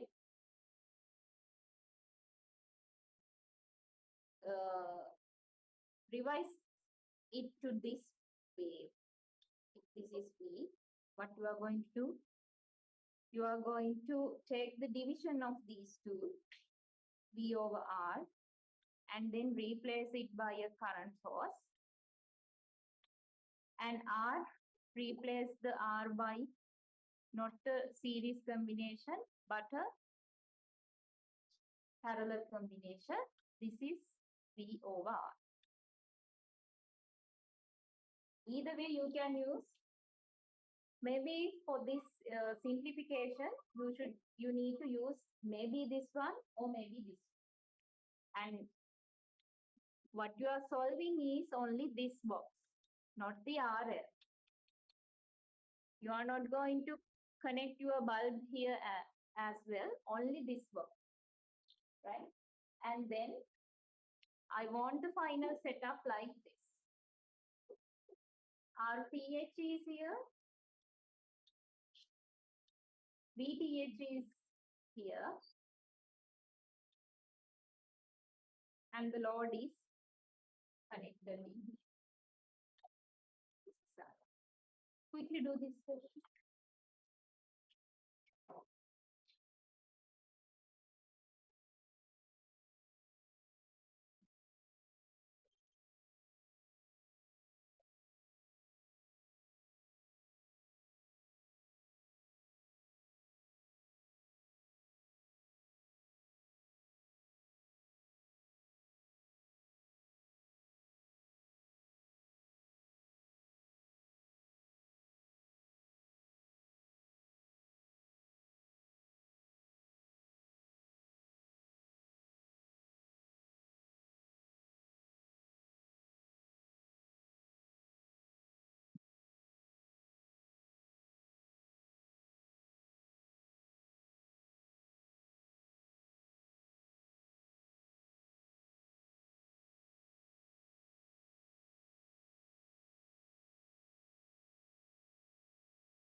what is the value of RPH?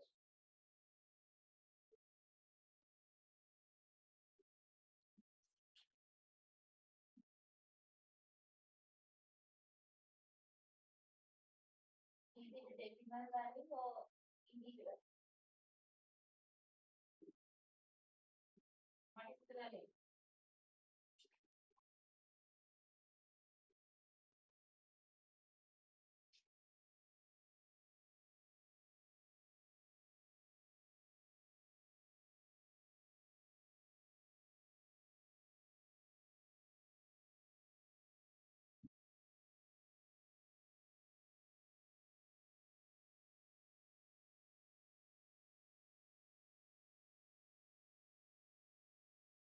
Is the cabinet's voltage same as the source voltage 12 volt, or it's a different one? Is it different or same?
ඉස්සෙල්වල සමහර අය බලමු මේ AC තේරුම් ගැන කතා කරලා ඉතින් නැත්නම් වෙලාවට ඉතින් AC තේරුම් කතා කරන්නේ ඒක සතිය දවසක දාන්න ඒක බැරි වුණාම කමක් නැහැ රෙකෝඩින් එක දාන්න. එන්න පුළුවන් අය එන්න පුළුවන් කොට. Zoom එකකින් පුළුවන් නම් කරගන්න. රෙකෝඩින් එක දාන්න. ඒක AC තේරුම් අනිවාර්යෙන් ඔයාලගේ සෙකන්ඩ් චැට් එකේ සම්පූර්ණයෙන් වෙන්නේ AC තේරුම් වලින් DMX3304. එයාලා සෙකන්ඩ් අසයින්මන්ට් එකක තියෙන්නේ ඔයාලා මේ දැන් ෆස්ට් අසයින්මන්ට් එකේ කරන්නේ. ඒ නිසා මැකැනිකල් මෙකැනොයිඩ් ළමයින්ට ස්කෝර් කරන්න පුළුවන්. ඒ නිසා හොඳට ඒ ටික බලා ගන්න. අද DC යනකම් ටික කොහොම හරි ඉවර කරන්න බලමු. මේකෙන් පස්සේ බ්‍රේක් එකක් ගමු. ඉස්සෙල්ලා දැන් okay, let's start this. I'll erase this one. Tell me those who already solved the problem, what is the VTH value and what is the RTH value? Any answers? RTH? No. No one solved. RTH? Is This that one? 81 over 30? 81 over 30 ohms? 81 over 30 no's. No. 81 over 30 no. It's an integer value. Okay, let's see how to do this one. So I told you. Yes, very good. One of you already found that 9 volts. Yes, that's 9 volts.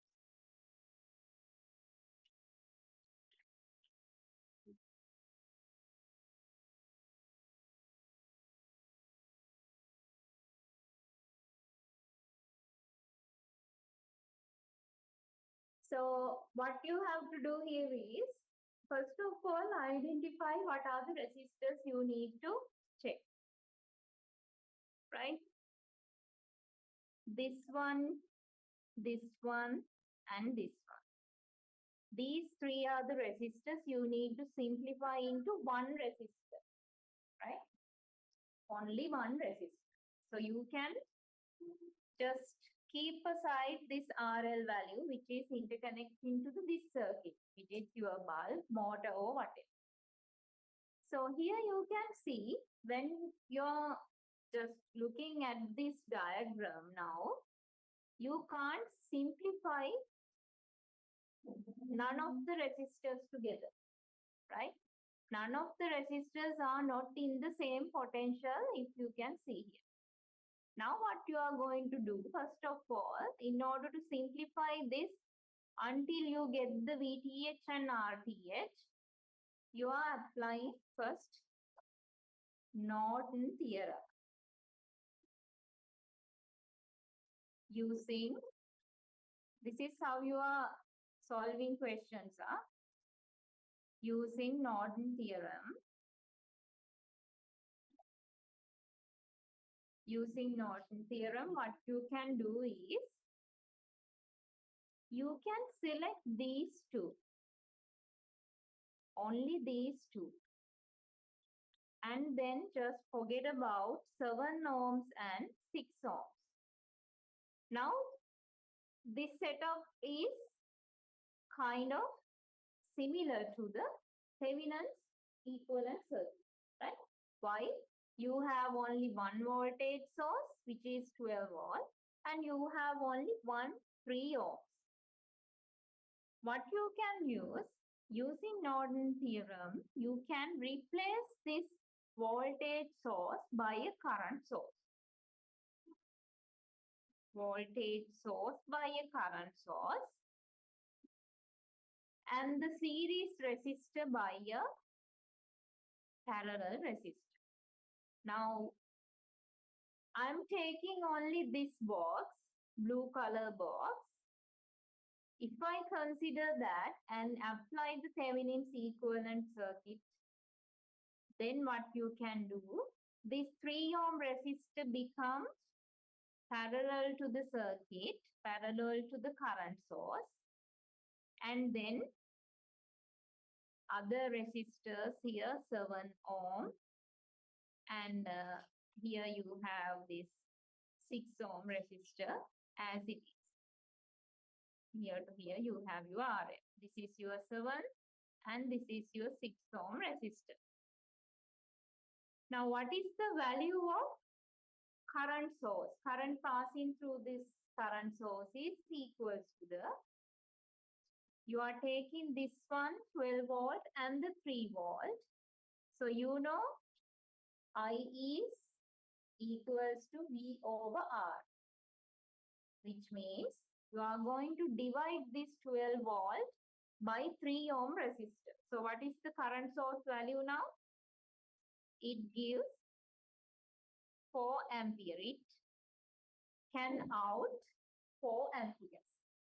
Now what you can see, now you have another simplified circuit diagram. And here you can see 6 ohm resistor and the 3 ohm resistors after applying Norton theorem. These two resistors are in the same potential. So what you can do? You can replace this 3 ohm resistor and the 6 ohms resistor by using one resistor, which is 2 ohm resistor, right? So again, I told you do not use the same circuit setup. Whenever you simplify, try to draw the simplified version. Otherwise, it is very complicated, right? So here, this is 2 ohm resistor. How comes as 2 ohms resistor? Why? 3 ohm resistor into 6 ohm resistor divided by 3 plus 6. That is the equivalence of these two resistors, right? And then again your 7 ohms resistor remains as it is. Now what you can do? Again, it is not simplified until you are getting one resistor. You need to simplify, right? Now what you can do, again apply revised of the Norton theorem. Then what you can have? You can have Thevenin diagram again, right? So I'll write it here, right?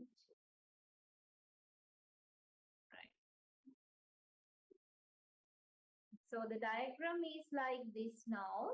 You have Thevenin's. You can replace only this section, right? This section is representing a Thevenin's, representing a Norton setup. You are simply reversing that process to a Thevenin by a voltage source and a resistor. and the remaining part is you can keep as it is. This is 7 ohm resistor. Now this 2 ohm resistor comes here. You know what is the V value? V equals IR, which means now this current source is representing 4 amperes into 2. So IR, it is equals to 4 amperes into 2. Sorry, 2. That is 8 watt. So this is equals to 8 watt. So now you can see this is actually Thevenin's equivalent voltage, but still there are some series combination. Still you need to simplify this into R equivalent, which is the summation of these two, that is equals to 9. So the final simplified version of this complex circuit setup, and then if you are going to take the Thevenin's equivalent resistance and the Thevenin's equivalent voltage, so finally you can draw this one as like this. You have 8 volt here, which is your VTH.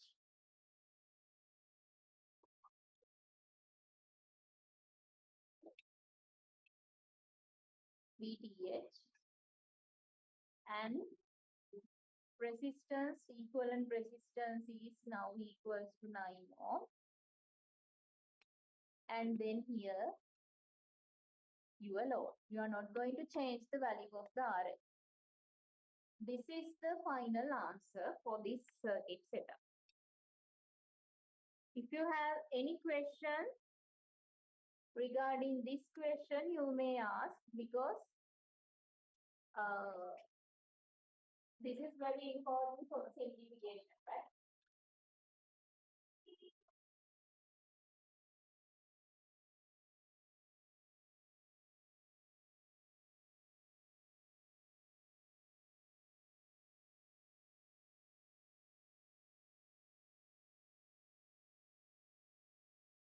Any problems? No. Right. So you can take a 20 minutes break. Now it's 11:30. 20 minutes. Is that all right? 20 minutes, okay. 1 o'clock or about 1:50. 15, we will be able to finish it. Okay? So take a 20 minutes break and make sure to take all the notes. Notes.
Okay, online users also can take a break and come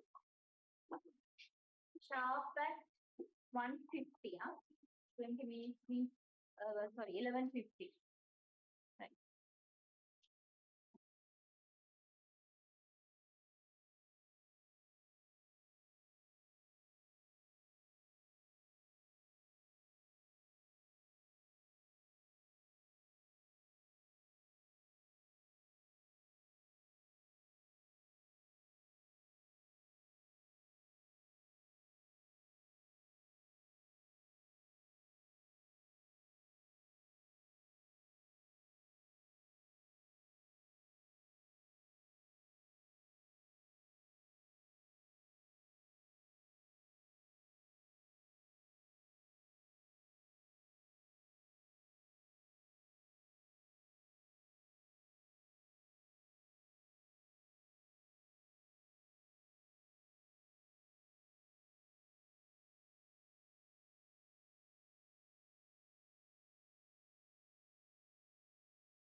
Recording stopped.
Recording in progress.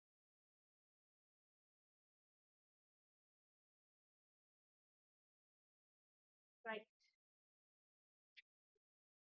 Now, let's discuss about different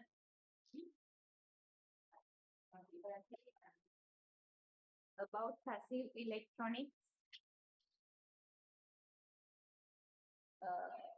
elements. I think in the overview section in the LMS, you already seen this presentation and the video about passive electronic components. So basically, up to now, we discussed about resistors, right?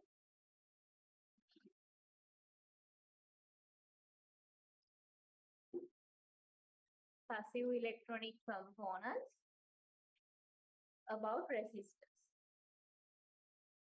And up to now, from your A-level knowledge, you know about capacitors. So C is representing capacitor, R is representing resistor. L is representing inductor.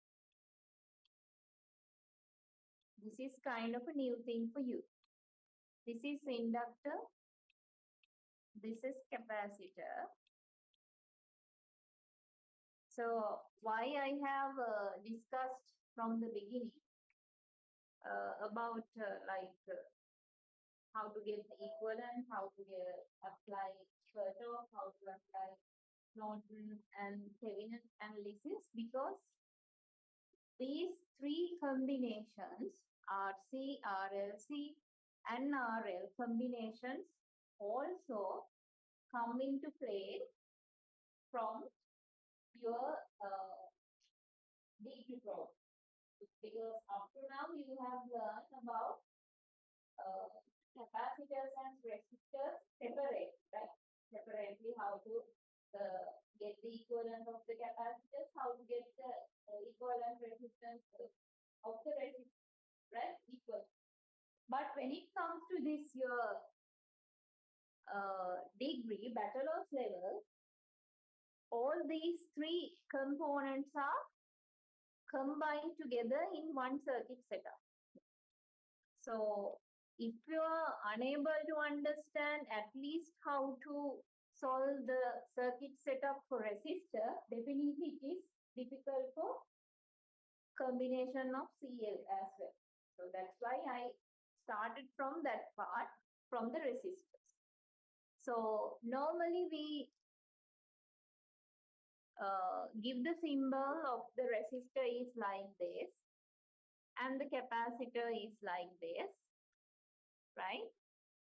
And the inductor is like this. Why inductor is representing a coil? So these two, capacitor and the inductor, these two we call as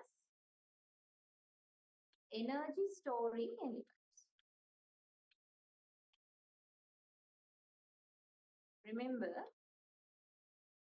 energy storing elements.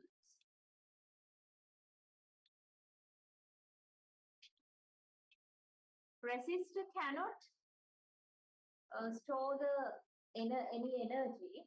Why? It dissipates everything into heat. Resistor dissipates everything into heat. Its energy passes as heat. But capacitor, it can store the electric energy, while inductor can, because this is a current conducting coil, you know it is magnetized. So this is based on the magnetic field. This is based on the electric field. This is based on the magnetic field. Inductor, capacitor and resistor, right? So because of this capacitor and the inductor, because of their energy storing characteristics, the way how you use the KVL and KCL is different. Not the way how you get the KVL and the KCL, the each node coming, the current coming through is equals to the coming passing through that node. That concept is same. But you know, for the resistors, if the circuit setup is only have resistor, you can just V minus IR plus I3 I1 plus IR2 is equals to 0, something like that. Directly you can get, no, for the resistors. But if this energy storing elements are added to your circuit, then that is a complex part. So let's start with the capacitor, because this is kind of a familiar one. You know how to get the equivalent resistance as well for the capacitor. So now I'm going to just remove this one.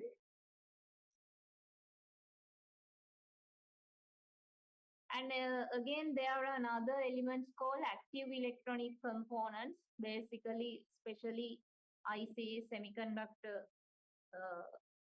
based components, we take account to the active electronic components except for diode. Because active electronic components means using that active electronic components, you can just do using the output of that, you can do some other activities like amplification. You can do some addition, something like that you can do, but using diode you cannot do that. That's what you can do. Forward bias or the reverse bias, you control the current. That's what you can do using the diode. Therefore, it is a passive electronic component. So let's take this capacitor. So what is the SI unit for the measuring capacitance? Resistor is ohms, capacitor is Faraday. Yes, microfarad, farad. So without talking about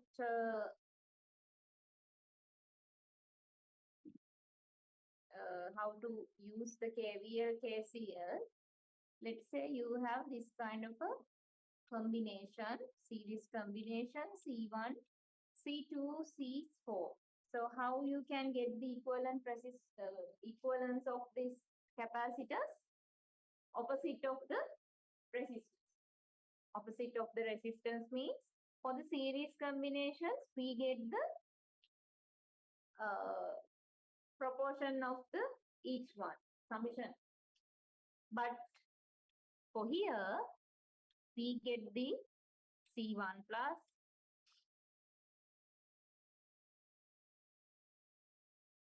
one over C2 plus 1 over C3 plus 1 over C4 is equals to 1 over C equivalent. So now you know how to write this one right away.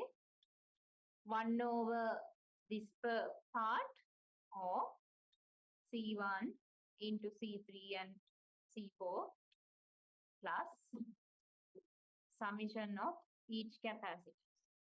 That way you can get that, right? And the combination is like this in the same potential. Capacitors are connected in parallel way. Then opposite way of the taking equivalent resistance you can apply here. So for this case, our equivalent is equals to just C1, C2, C3, C4. Right? So you know this one, right? And if you take inductors,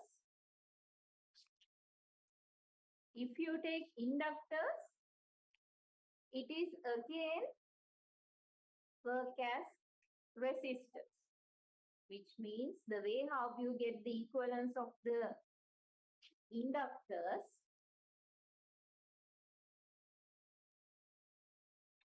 inductor,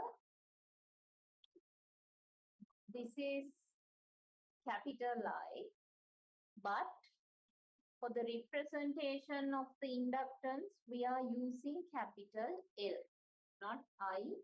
Why we can't use I?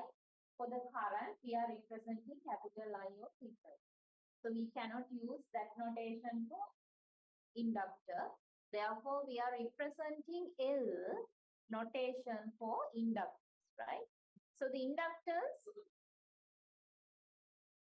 SI units for the inductance is Henry, capital H, capital H for capital H for Henry, right?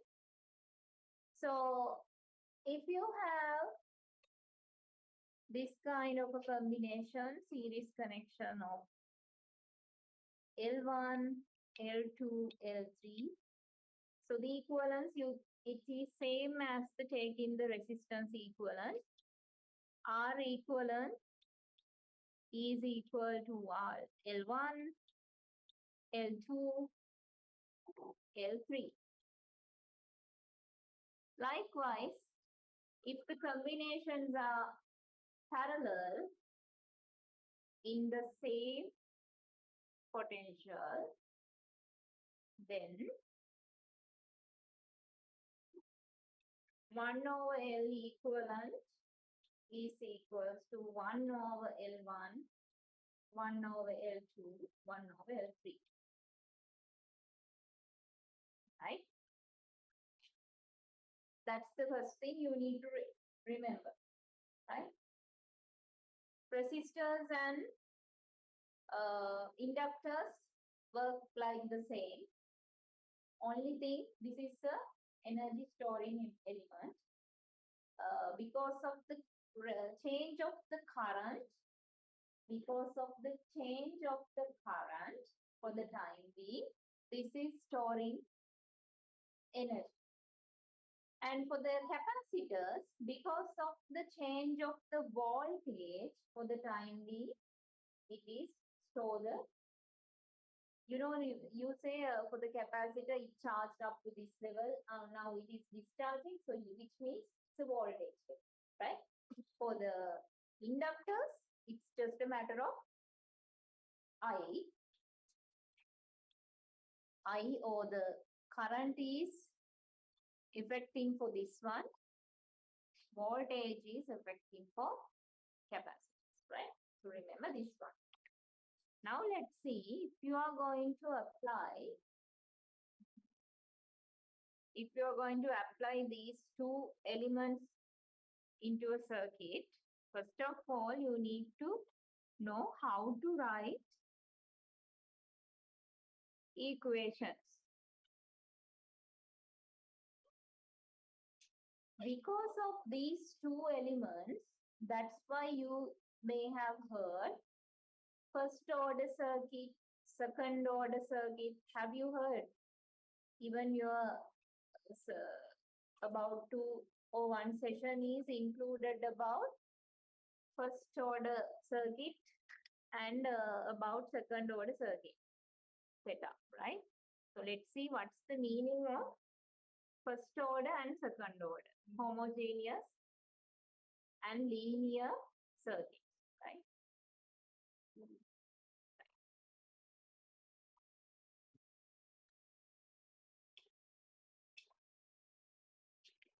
If it is a capacitor,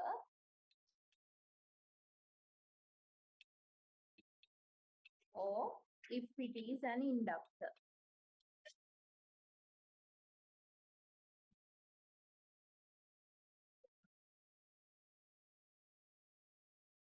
I told you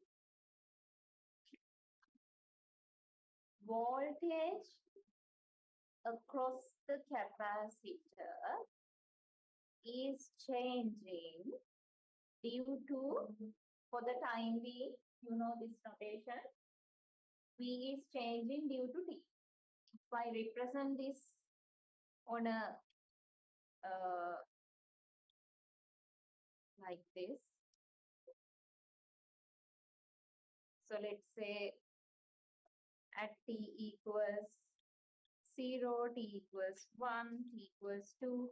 Let's say this is representing in seconds and this is v.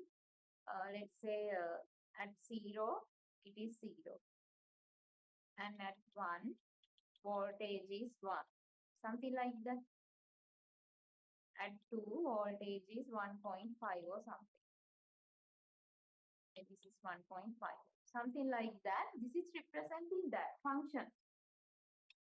Your first lesson at your A levels for pure mathematics function. So this one is come like this. Okay.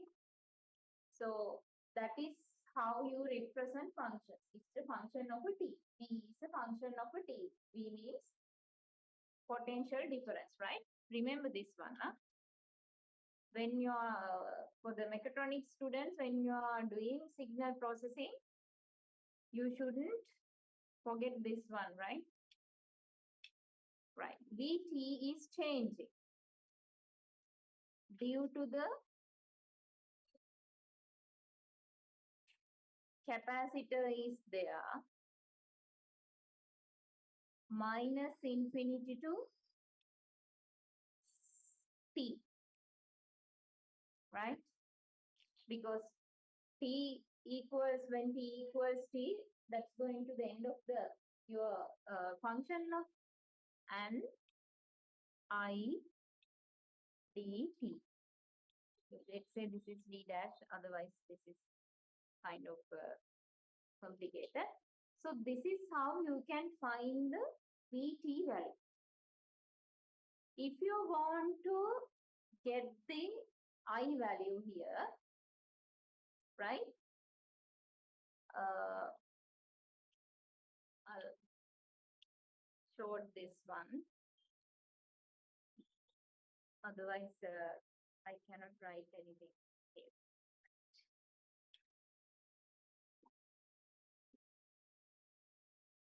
Okay, before going to the integral part, let's say like this. VC capacitor is changing due to the change of current.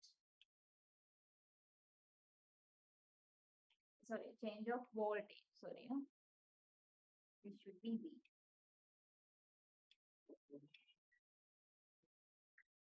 dV. Likewise, I told you this is just a matter of voltage. This is just a matter of I. Likewise, for IL is changing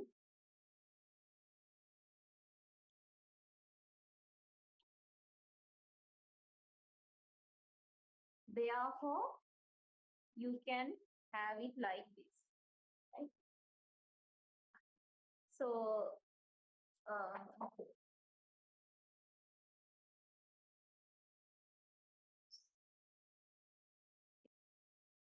and then you need to get the integration in order to take the I value or the take the V value, right? You know how to do the integration. We are applying integration. So maybe we are going to apply this into here and then you are get the integration. So when you are getting the integration, you need to apply limits. What are the limits? And then after you are solving that for the limits and then you are getting the answer, right? So before I'm going to tell you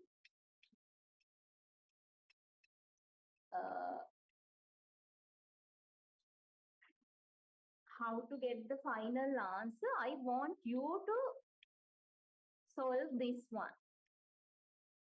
Using your A-level pure mathematics knowledge, I want to solve this by yourself.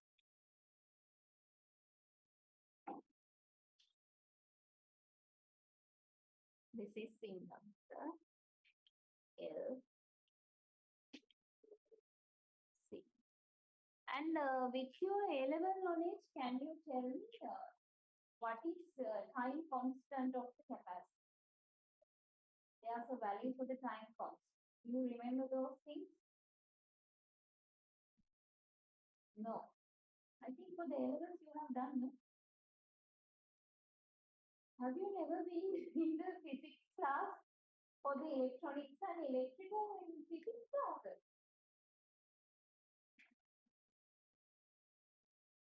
All of you already passed the physics class. That's how you came here. But why you can't remember anything? Even the taking the equivalent resistance. Just using your A-level knowledge, try to find a expression for I. Why everything erased. Forget about inductor. Only for IC. Try to, with your A-level knowledge, because I am here giving you everything. Therefore, try to use your knowledge and try to derive an expression for IC. Current passing the resistance. Capacitor. Find that.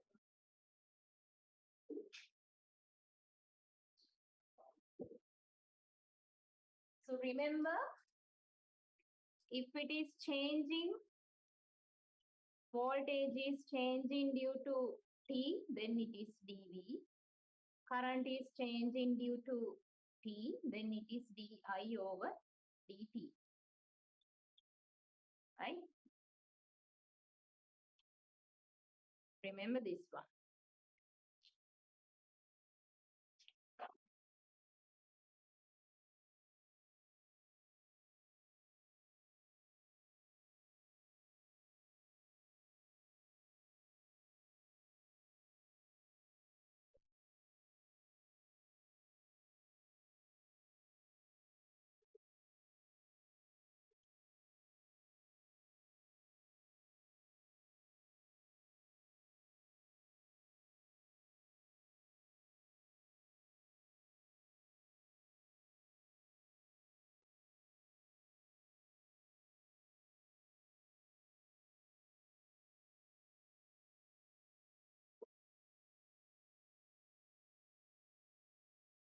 I already give one of the part.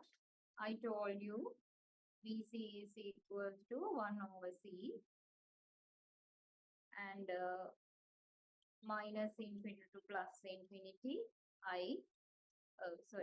plus infinity is T. This is T and D. Now, if you know the integration, here I is there. You need to isolate this I. Then you can find what is the I. Right?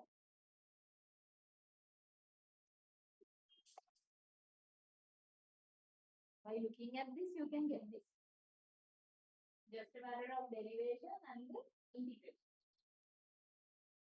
Converting integration to derivation, converting derivation to integration. That's what you have to do.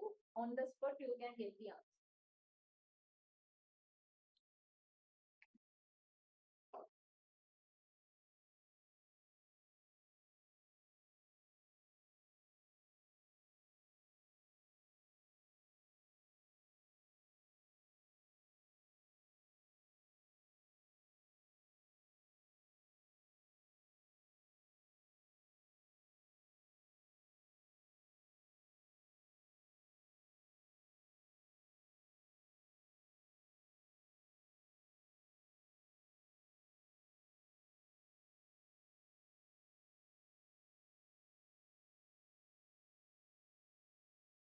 In order to remove the integration, what you can do?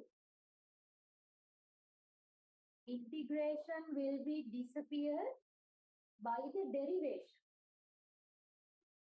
So then what happened? This part you are going to convert, and then this part is going to isolate, and that is I. So obviously something d something over dt and some kind of a combination is coming to me. What is that?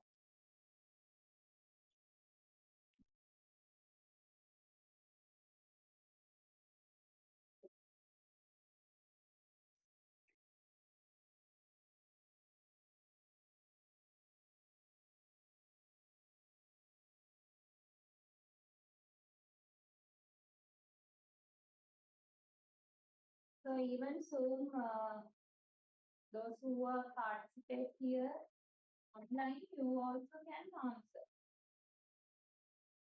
What is the answer? This is A-level mathematics, and even for your level 3 maths also you are doing this too. So what is this? If I want to this part, get rid of this part, first of all, this is a constant. So you can just pass this to here, right? Therefore, it is coming C here, and we see in order to get rid of this integral, this one is becoming d over dt, isn't it?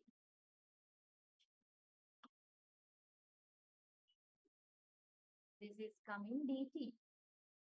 Then I is equals to c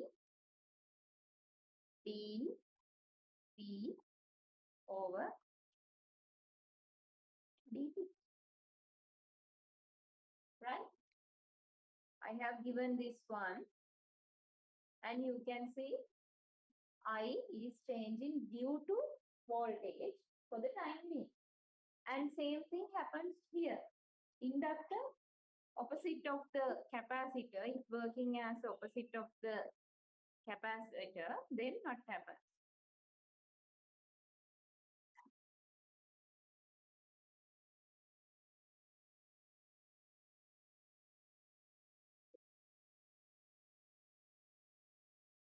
Then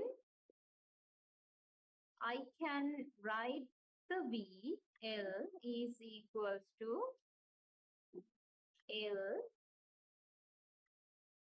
D due to the change of the current, there's a change of the VO. So if you want to get the I value, now what you have to do? Opposite of this one. You need to replace this derivation by integration. Now tell me, what is the answer?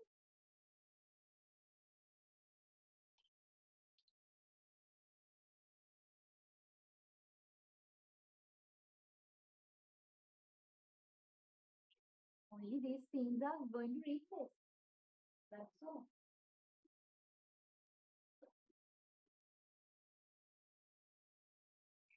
What is that? 1 over L. This is going to change,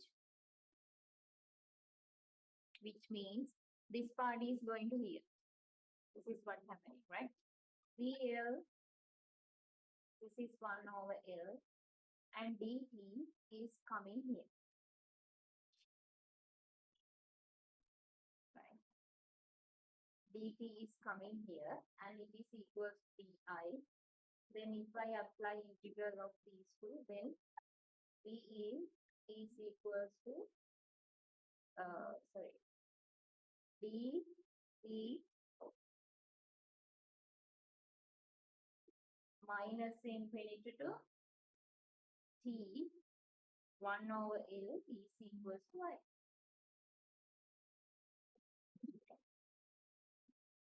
Isn't it? That's how you can replace that one using the derivation. Integration into derivation, derivation into integration. So those things you have to remember that there's nothing to do with the electronics. Huh? That is mathematics, not the electronics.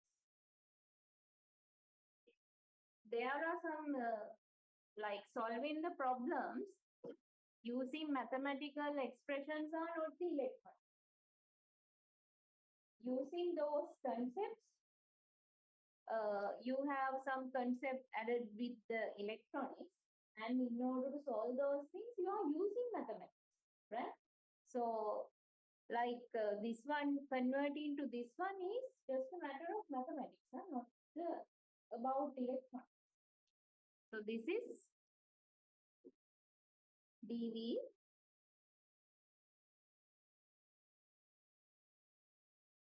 v dt. So remember these two. So I'll erase this one. Whenever you are going to use KVL, KCL, now you understand right away. Even you use the VL, you need to convert it into this type of a form. So it is not that much easy, right? So remember that one.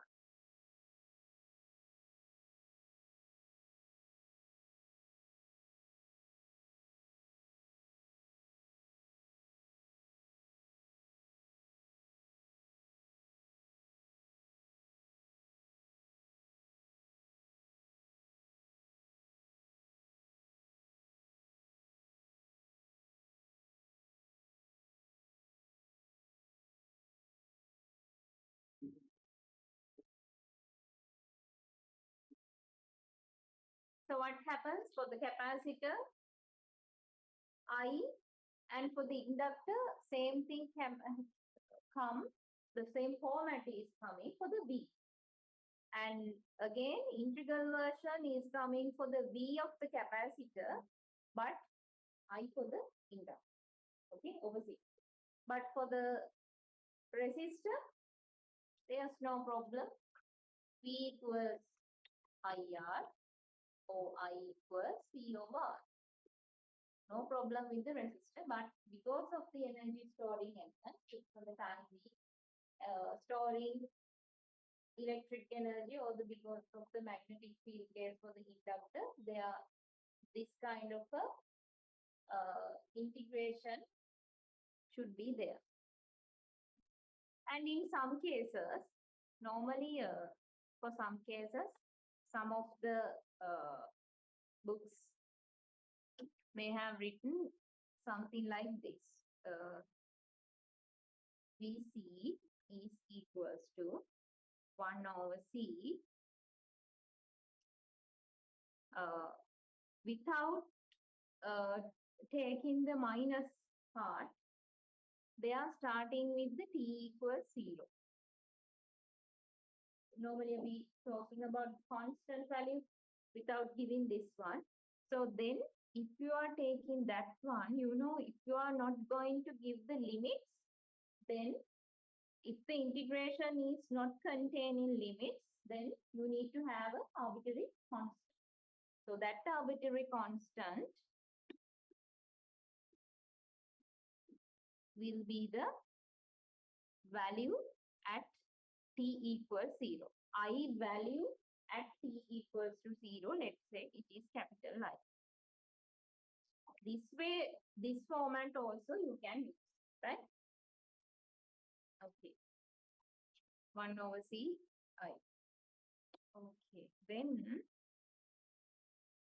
now let's take a combination of RL, combination of RC separate, right?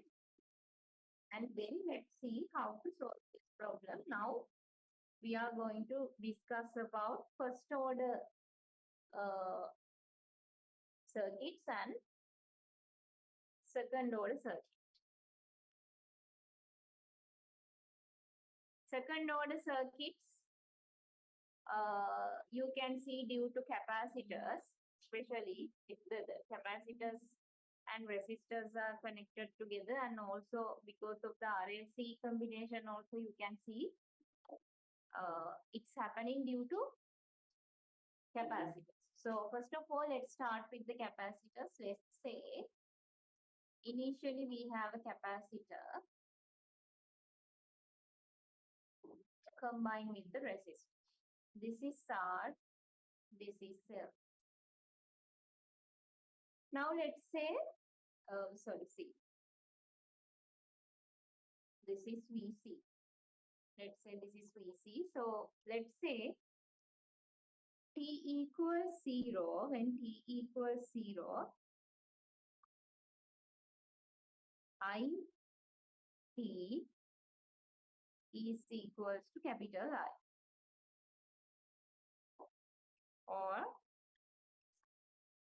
for capacitors or inductors, whatever, it depends on your circuit, inductor or capacitor. If you want to take the initial state of the voltage, then let's say that is V0, this is IC. Then you are applying that one when you are solving integrations or derivations, right? So first of all, use the KVL here. So here KVL and write the expression for this circuit.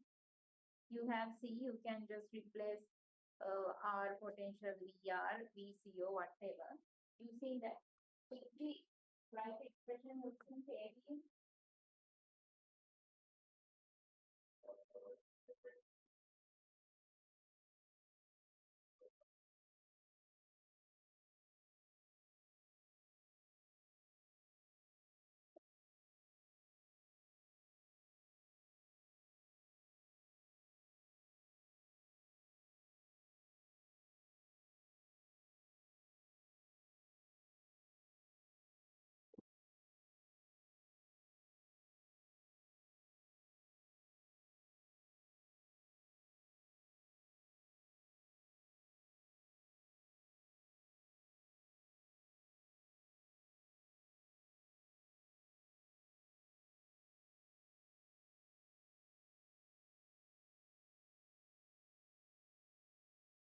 And also for inductor,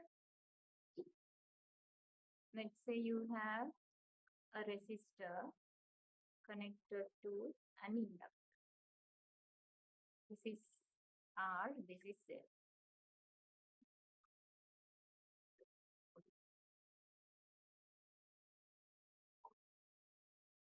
You may need this one.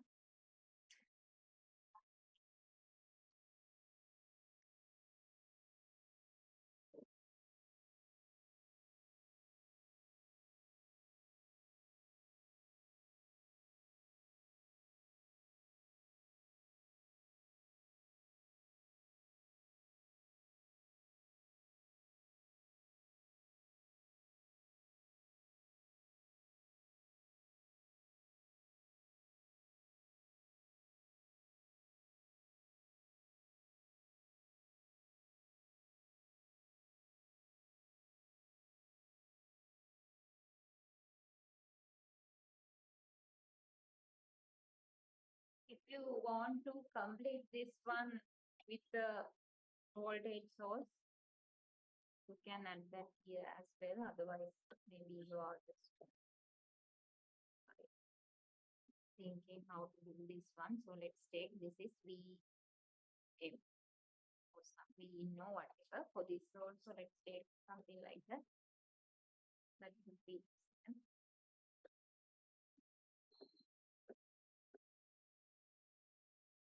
something like this. So this is VM. So what you have to do is, for the capacitor, VM minus VC minus VR is equals to 0. Let's say current flowing through this one is I. Then I can simplify this one. This is a non-voltage. Again VC. You need to replace this one with the format that I have mentioned you. So this one you can just take it as IR equals to 0. Now what can we do here? For the VC, what we can apply? C into di over dt or integration. For this case, you need to use 1 over c integration and then I dt, right? This is what we have to do. Then still you, with this format, you cannot solve this problem. So what you can do, you are going to take the derivation of this format. So in order to take the derivation, what you can do, you can take the derivation. So derivations is applied to this one, I. Then this one is becoming r into di over dt, right? And this one, I is 1 over c into I. Then what happens to this Vn? It's 0. Or this is a constant. Vm is a constant of, we are dealing with voltage value. So what happens then? If you get the derivation of a constant is equal to what? L over pure max. Integration and derivation. Go home and check what happened to this. I'm not going to tell everything, even for this level 3 mathematics also you are doing this one. So likewise, what happens to this circuit? Again, you have Vm minus Vr minus VL. So the VL, for VL, what you can do? You are applying VL is equals to L into what? Di over d. Then again, using that, you can just simplify that. Even in this format also, you can do this one. Like taking the integration case, what you can do? In the initial state, this is capital I. This is becoming V into capital I. So you can when you are giving the minus infinity to t or something, you can start with that 0 as a limit or as a substitution for that value. So this is talking about mathematics. The problem is you don't remember mathematics, right? Since you don't remember mathematics, this is really hard to do. Now I'm going to just remember how to separately how to apply V or the I or the KVL and KCL. I'm going to complex this setup using capacitors, using inductors and using resistors. And then let's see how to use the KVL and KCL. In this case, you need to use the nodal analysis, which means identify a perfect node. So let's say you have capacitor is here. And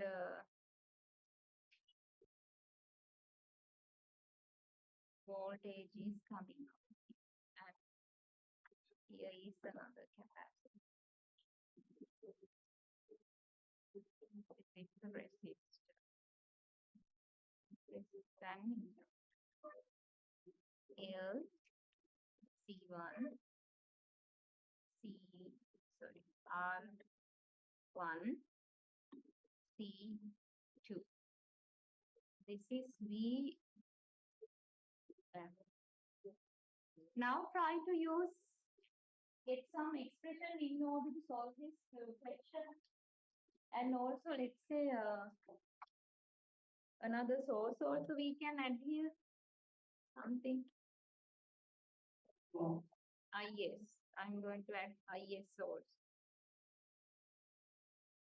Now you know how to solve this. If those are based on resistors, but in this case you have capacitors, inductors and resistors.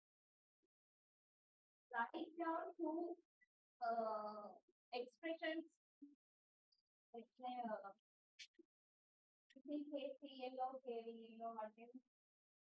Try to write the one expression.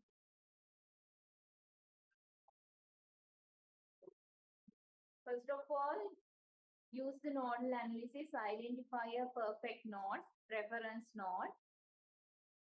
And obviously here you can see there's a node. If you refer the reference node here, here to here current is coming, here to here current is going from this. So obviously from this point you can find the IL and this is IR, this is IC2. So you can have expression using this one. No?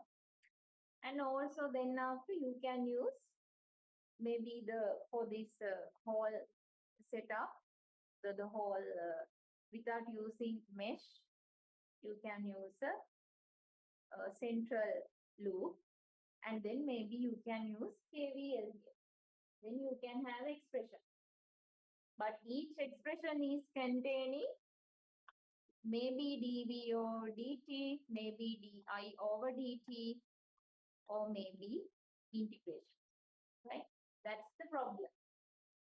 If you are unable, that's why I repeatedly said that if you are unable to identify how to use the KVL, KCL and simplification for resistor, if these two energy storing elements are there in the circuit also, then it's really hard.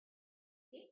Therefore, first for practice for resistors and then resistors and inductor combination and then resistors and capacitor combination. Finally, you will be able to try out this kind of circuit system, right?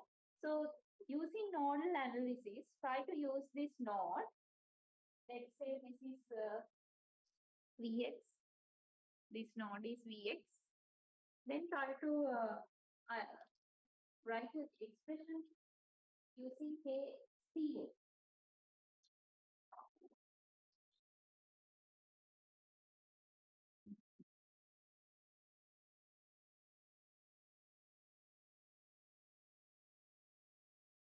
Don't try to, if you are unable to write the answer right away, it's okay. It doesn't matter you are taking so many pages in order to solve this, right? Only thing what you have to do is solve it correctly, right? So what you can do, you can write the expression for IL. What is IL? So this node is again Vm because 0 to here, this is Vm. So Vx minus Vm, is that correct? Here to here, you have a potential difference, right? Then what you are going to do? You are going to use the integration for the current, right? And then dt. And also this is containing L as well.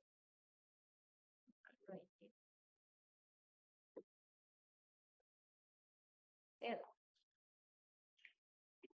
Right? Likewise, first of all, try to write one by one. So this is, let's say, IR. That is equals to, what is the IR value? You can take this point as any value, Vy or whatever. Before simplify the X and V, just try to use some node values or try to use some voltages for each potential differences, right? So that way you will be able to, so here it is equals to Vx minus Vy over R. Right? Then see, I see it is 0 minus Vx, 0 minus Vx into over C. Is that correct? Over C? No, no. That is for this one. If you are taking the VC, definitely it's this one. This one into C, and this one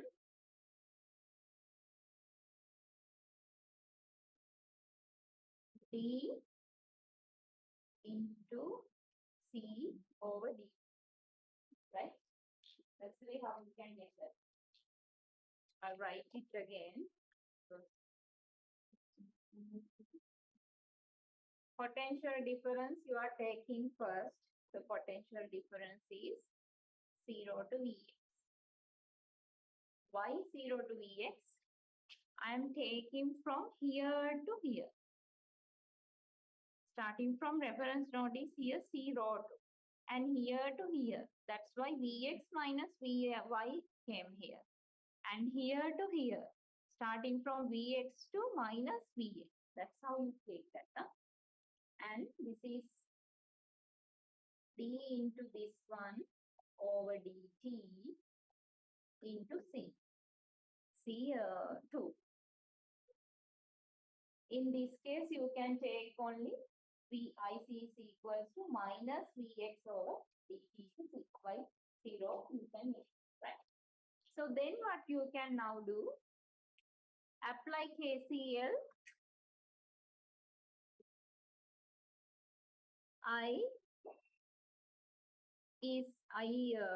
C2 is equals to IL plus IR. That's how you get the answer. One expression. Likewise, maybe you can take this node as well. If you take this node, what you can do? Again, you can write expression for KCL.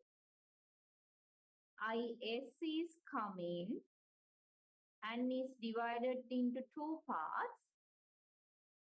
IC1 plus IR. Now, you can, in this case, IR, you can replace it by, I'm taking it here to here, Vy minus Vx over R. And for IC1, you can take Y minus Vm into C1 D over dt. Right? That's the way how you get these things. And then after get all the expressions, maybe some of the expressions are with combined with integration and also the derivation. Then what you can do, maybe you can convert derivative part into integration part or integration part into derivation part. Then let's say this is how this one is solving. And also you can use the KVL as well. So there are no numbers. I'm just for telling how to solve this kind of circuit setup, right? Finally, then these are DC circuit theory. And for your assignment, there are some sort of J omega L parts were there. And you need to find out what is the theta value, something like that. That is the second assignment of your EX3410 as well. So the problem is I don't have time to do the AC theory today. But within next week, I will cover that. Right? Session, hybrid session, those who like participate, they can participate. Then I can give the record. You have the exam on 4th of September. 4th of September for this course. Right. So first order circuit means then go home and try out some combinations, and maybe you can just go through some videos or maybe books. I told you use Teraja's book, that is very good for trying some practice questions. So the first order circuits and second order circuit means don't worry about the name. First order homogeneous circuit setup, second order homogeneous setup. That is coming because due to this kind of case, right? Like because of the, I told you, if this kind of a part is there, let's say you have a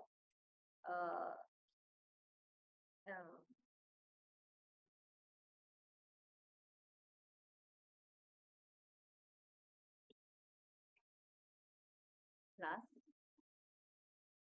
IR, something like this. Here you have a expression.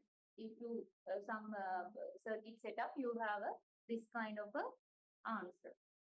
So we have both versions, derivations and integrations.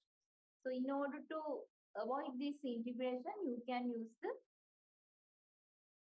derivation format, or the, in order to have the derivation format, you can eliminate this integration, right? So how you can do, if you are going to take the derivation of this one, this is equals to L d squared b over dt squared plus di r into di over dt.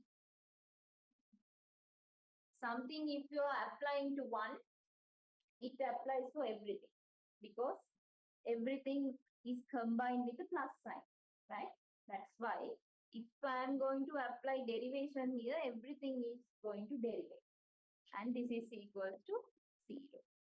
Because of this derivation became squared value, 2 times derivation, we are calling it as second order circuit. That's it. And if you have this kind of a expression for a circuit, let's say you have only IR, LR, sorry. L, you have only L dV over dt is equals to 0. This is the only thing. No need to worry about the integration derivation. You can solve this one, right? So in here, you can see only one version of a derivation is here. Therefore, we are calling this kind of a setup as first order circuit. That's it. So remember, if there's a combination of L and R together, definitely it is a second order circuit setup, right? Because it is a combination of integration and derivation. You need to get rid of the integration, then definitely other parts are also going to derivate the version of the derivation. So it is going to be like this, twice of the derivation. That's why second order, definitely L and C should be there. And for RL circuits, it's definitely only RL circuit, it's definitely a source, right? So that's the thing behind the first order circuits and the second order circuits, and also how to apply capacitors voltage current and inductor voltage current in order to solve the circuit, right? So try to use some combination of circuits and try to solve this one. And for AC theory, that is kind of a complete different thing. These things are applied there, but you know there's a J part. -1 imaginary part is coming to play as J. Normally in A levels we represent simple I as minus squared value is the complex value, right? But we cannot use I for the electrical and electronic based questions. Why? I is representing current. That's why -1 is representing by J. So in the AC theories, actually, I'm not going to do today, but for the as a kind of a start, in AC theory, what we are going to talk about, these resistor as a resistor, even for the capacitor and even for the inductor, they also contain some resistance. Because of that, their characteristics of energy storage, we cannot represent using ohms. Just using ohms, we cannot represent. Therefore, we are representing those things as impedance. We are representing resistance of these two as impedance. That's why this kind of combinations are coming, like reactance for the capacitance, impedance of the capacitance we are telling as 1 over j omega c, and for the impedance of the inductor we are telling as L j omega. And again we can say impedance of the R as well, that is just R. That's it. For R, that is just R. We will discuss this one later in next week. By next week, I'll arrange another not tutorial session, but discussing AC theory. And also not AC theory means supply is sinusoidal. V sin omega t type or V cos omega t type. You know what is the AC signal is like this.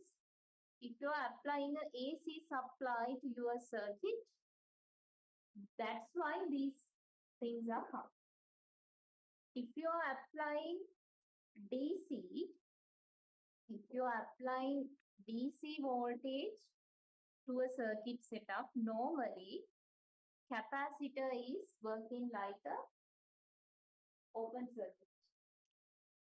Through a capacitor, DC voltage is taking, so DC, so current is not passing. We are not saying it is short circuited, it is actually open circuited for DC capacitor. But for inductor, it is a coil, it is short circuit. Right?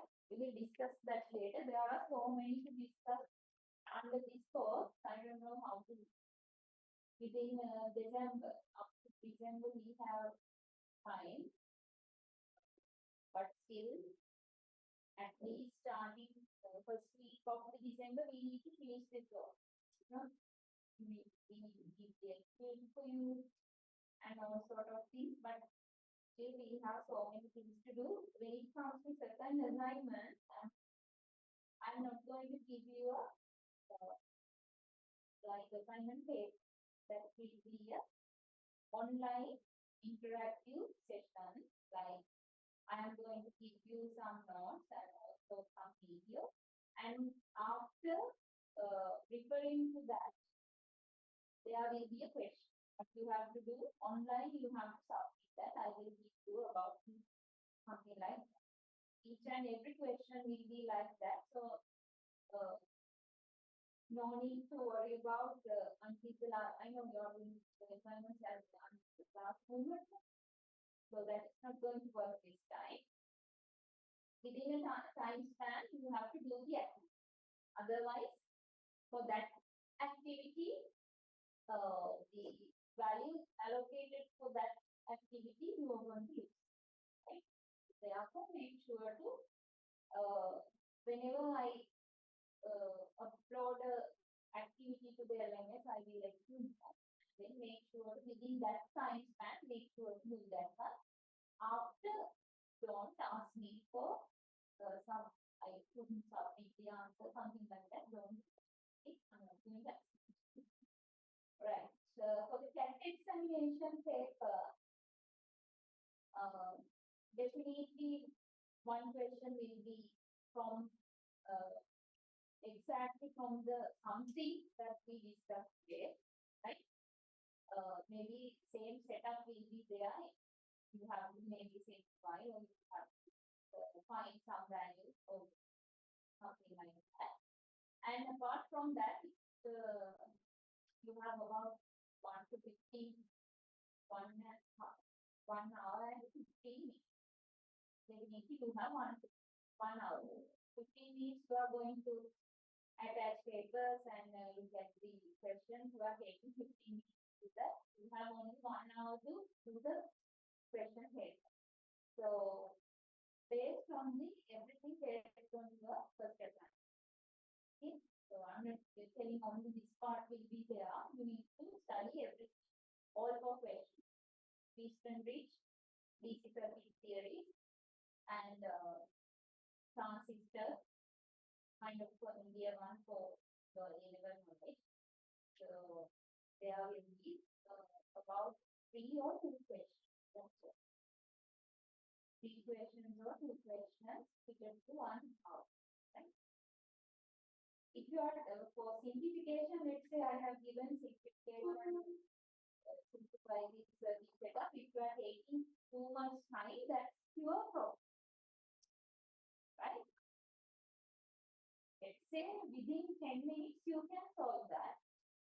But because you didn't practice anything, you cannot perform well there. You are taking maybe 25 minutes to solve.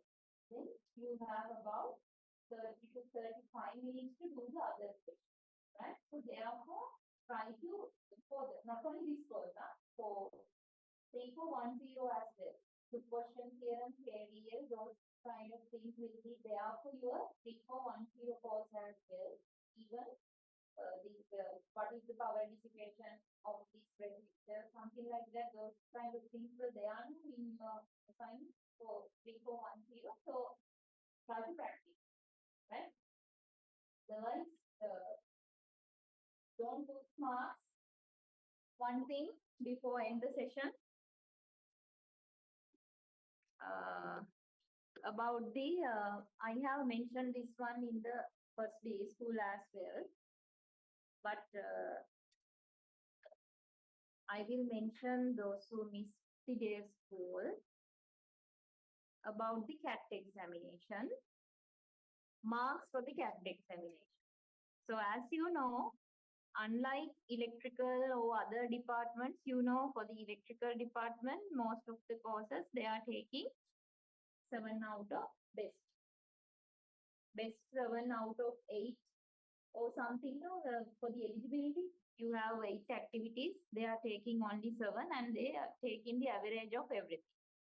But unfortunately, mechanical department, our criteria is very complicated. Why? For CATs, 70% of the eligibility allocated for CAT, right? So whatever the best CAT you take, it may be your first CAT, it may be your second CAT, first best CAT, your value, your marks for the first best CAT is going to multiply by 4. 0.4, which means 40% of your first best cat taking. This is not talking about your on first best cat, right? And second best cat, it may be second one or first one. 30% of that one take into the eligibility. So the problem is, if you are unable to score marks for cat examination, definitely you will lose the eligibility for this course. Why? Let's say, if you're from this 70%, let's say you got about 20%. Now, for the eligibility, you need 40% of everything. After calculating everything, you need 40%, up at least 40. 40% means at least 40 marks. So let's say using these two combinations, you have 20%, which means you couldn't score high marks for this cat 1 and cat 2. But you have high marks for all three assignments, 100, 100 and 100. Now for the assignments, average, PMA, and taking only 10%, which means if I divide this by 2 and into 10%, but you can earn only 10 marks. Even though you get 100 marks for each 3 assignments, you get only 10 marks, right? So maybe you are thinking I have 90% marks for first assignment, 80% assignment. That is actually not taking account to your eligibility. Why? Cat is 70%. And then this is 20%. Now you add 10. This is 20 plus 10. And you have lab. It is again taking 20%. Let's say you have, and for the lab sessions, you need to score marks more than 50 out of 100. And then let's say, okay, I have 50 marks. And then you are taking the 0.2, 20% of this one. What is the 20% of this one?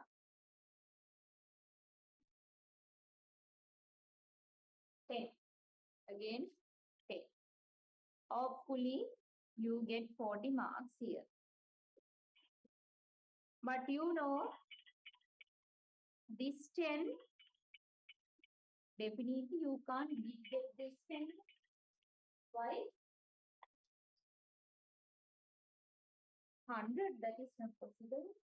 Which means you are out of maybe 36 or something like that. Then definitely you are not eligible for the course. So therefore, go and practice everything. Try to understand concepts. And if you don't understand, meet me or try to reach me using email or WhatsApp group also you can use. Or else you can come to the university and then just try to figure everything, and then after try to perform well in your cat examination, especially cat 1. Why? Whatever the course, the easy way to score marks is doing cat 1 examination better. Because when it comes to cat 2, some sort of complicated things are coming. But for this case, electronic visualization is not that much complicated. One day to it. Okay,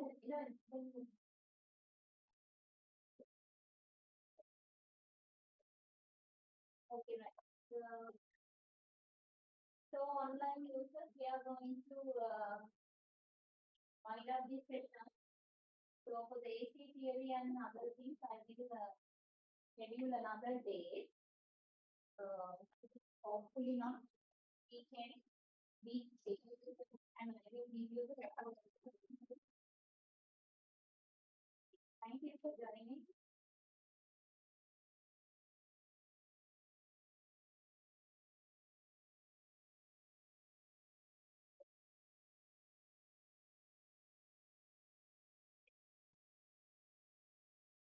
After this, do you have any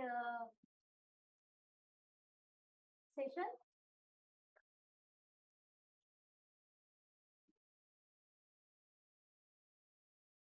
Do you have any session?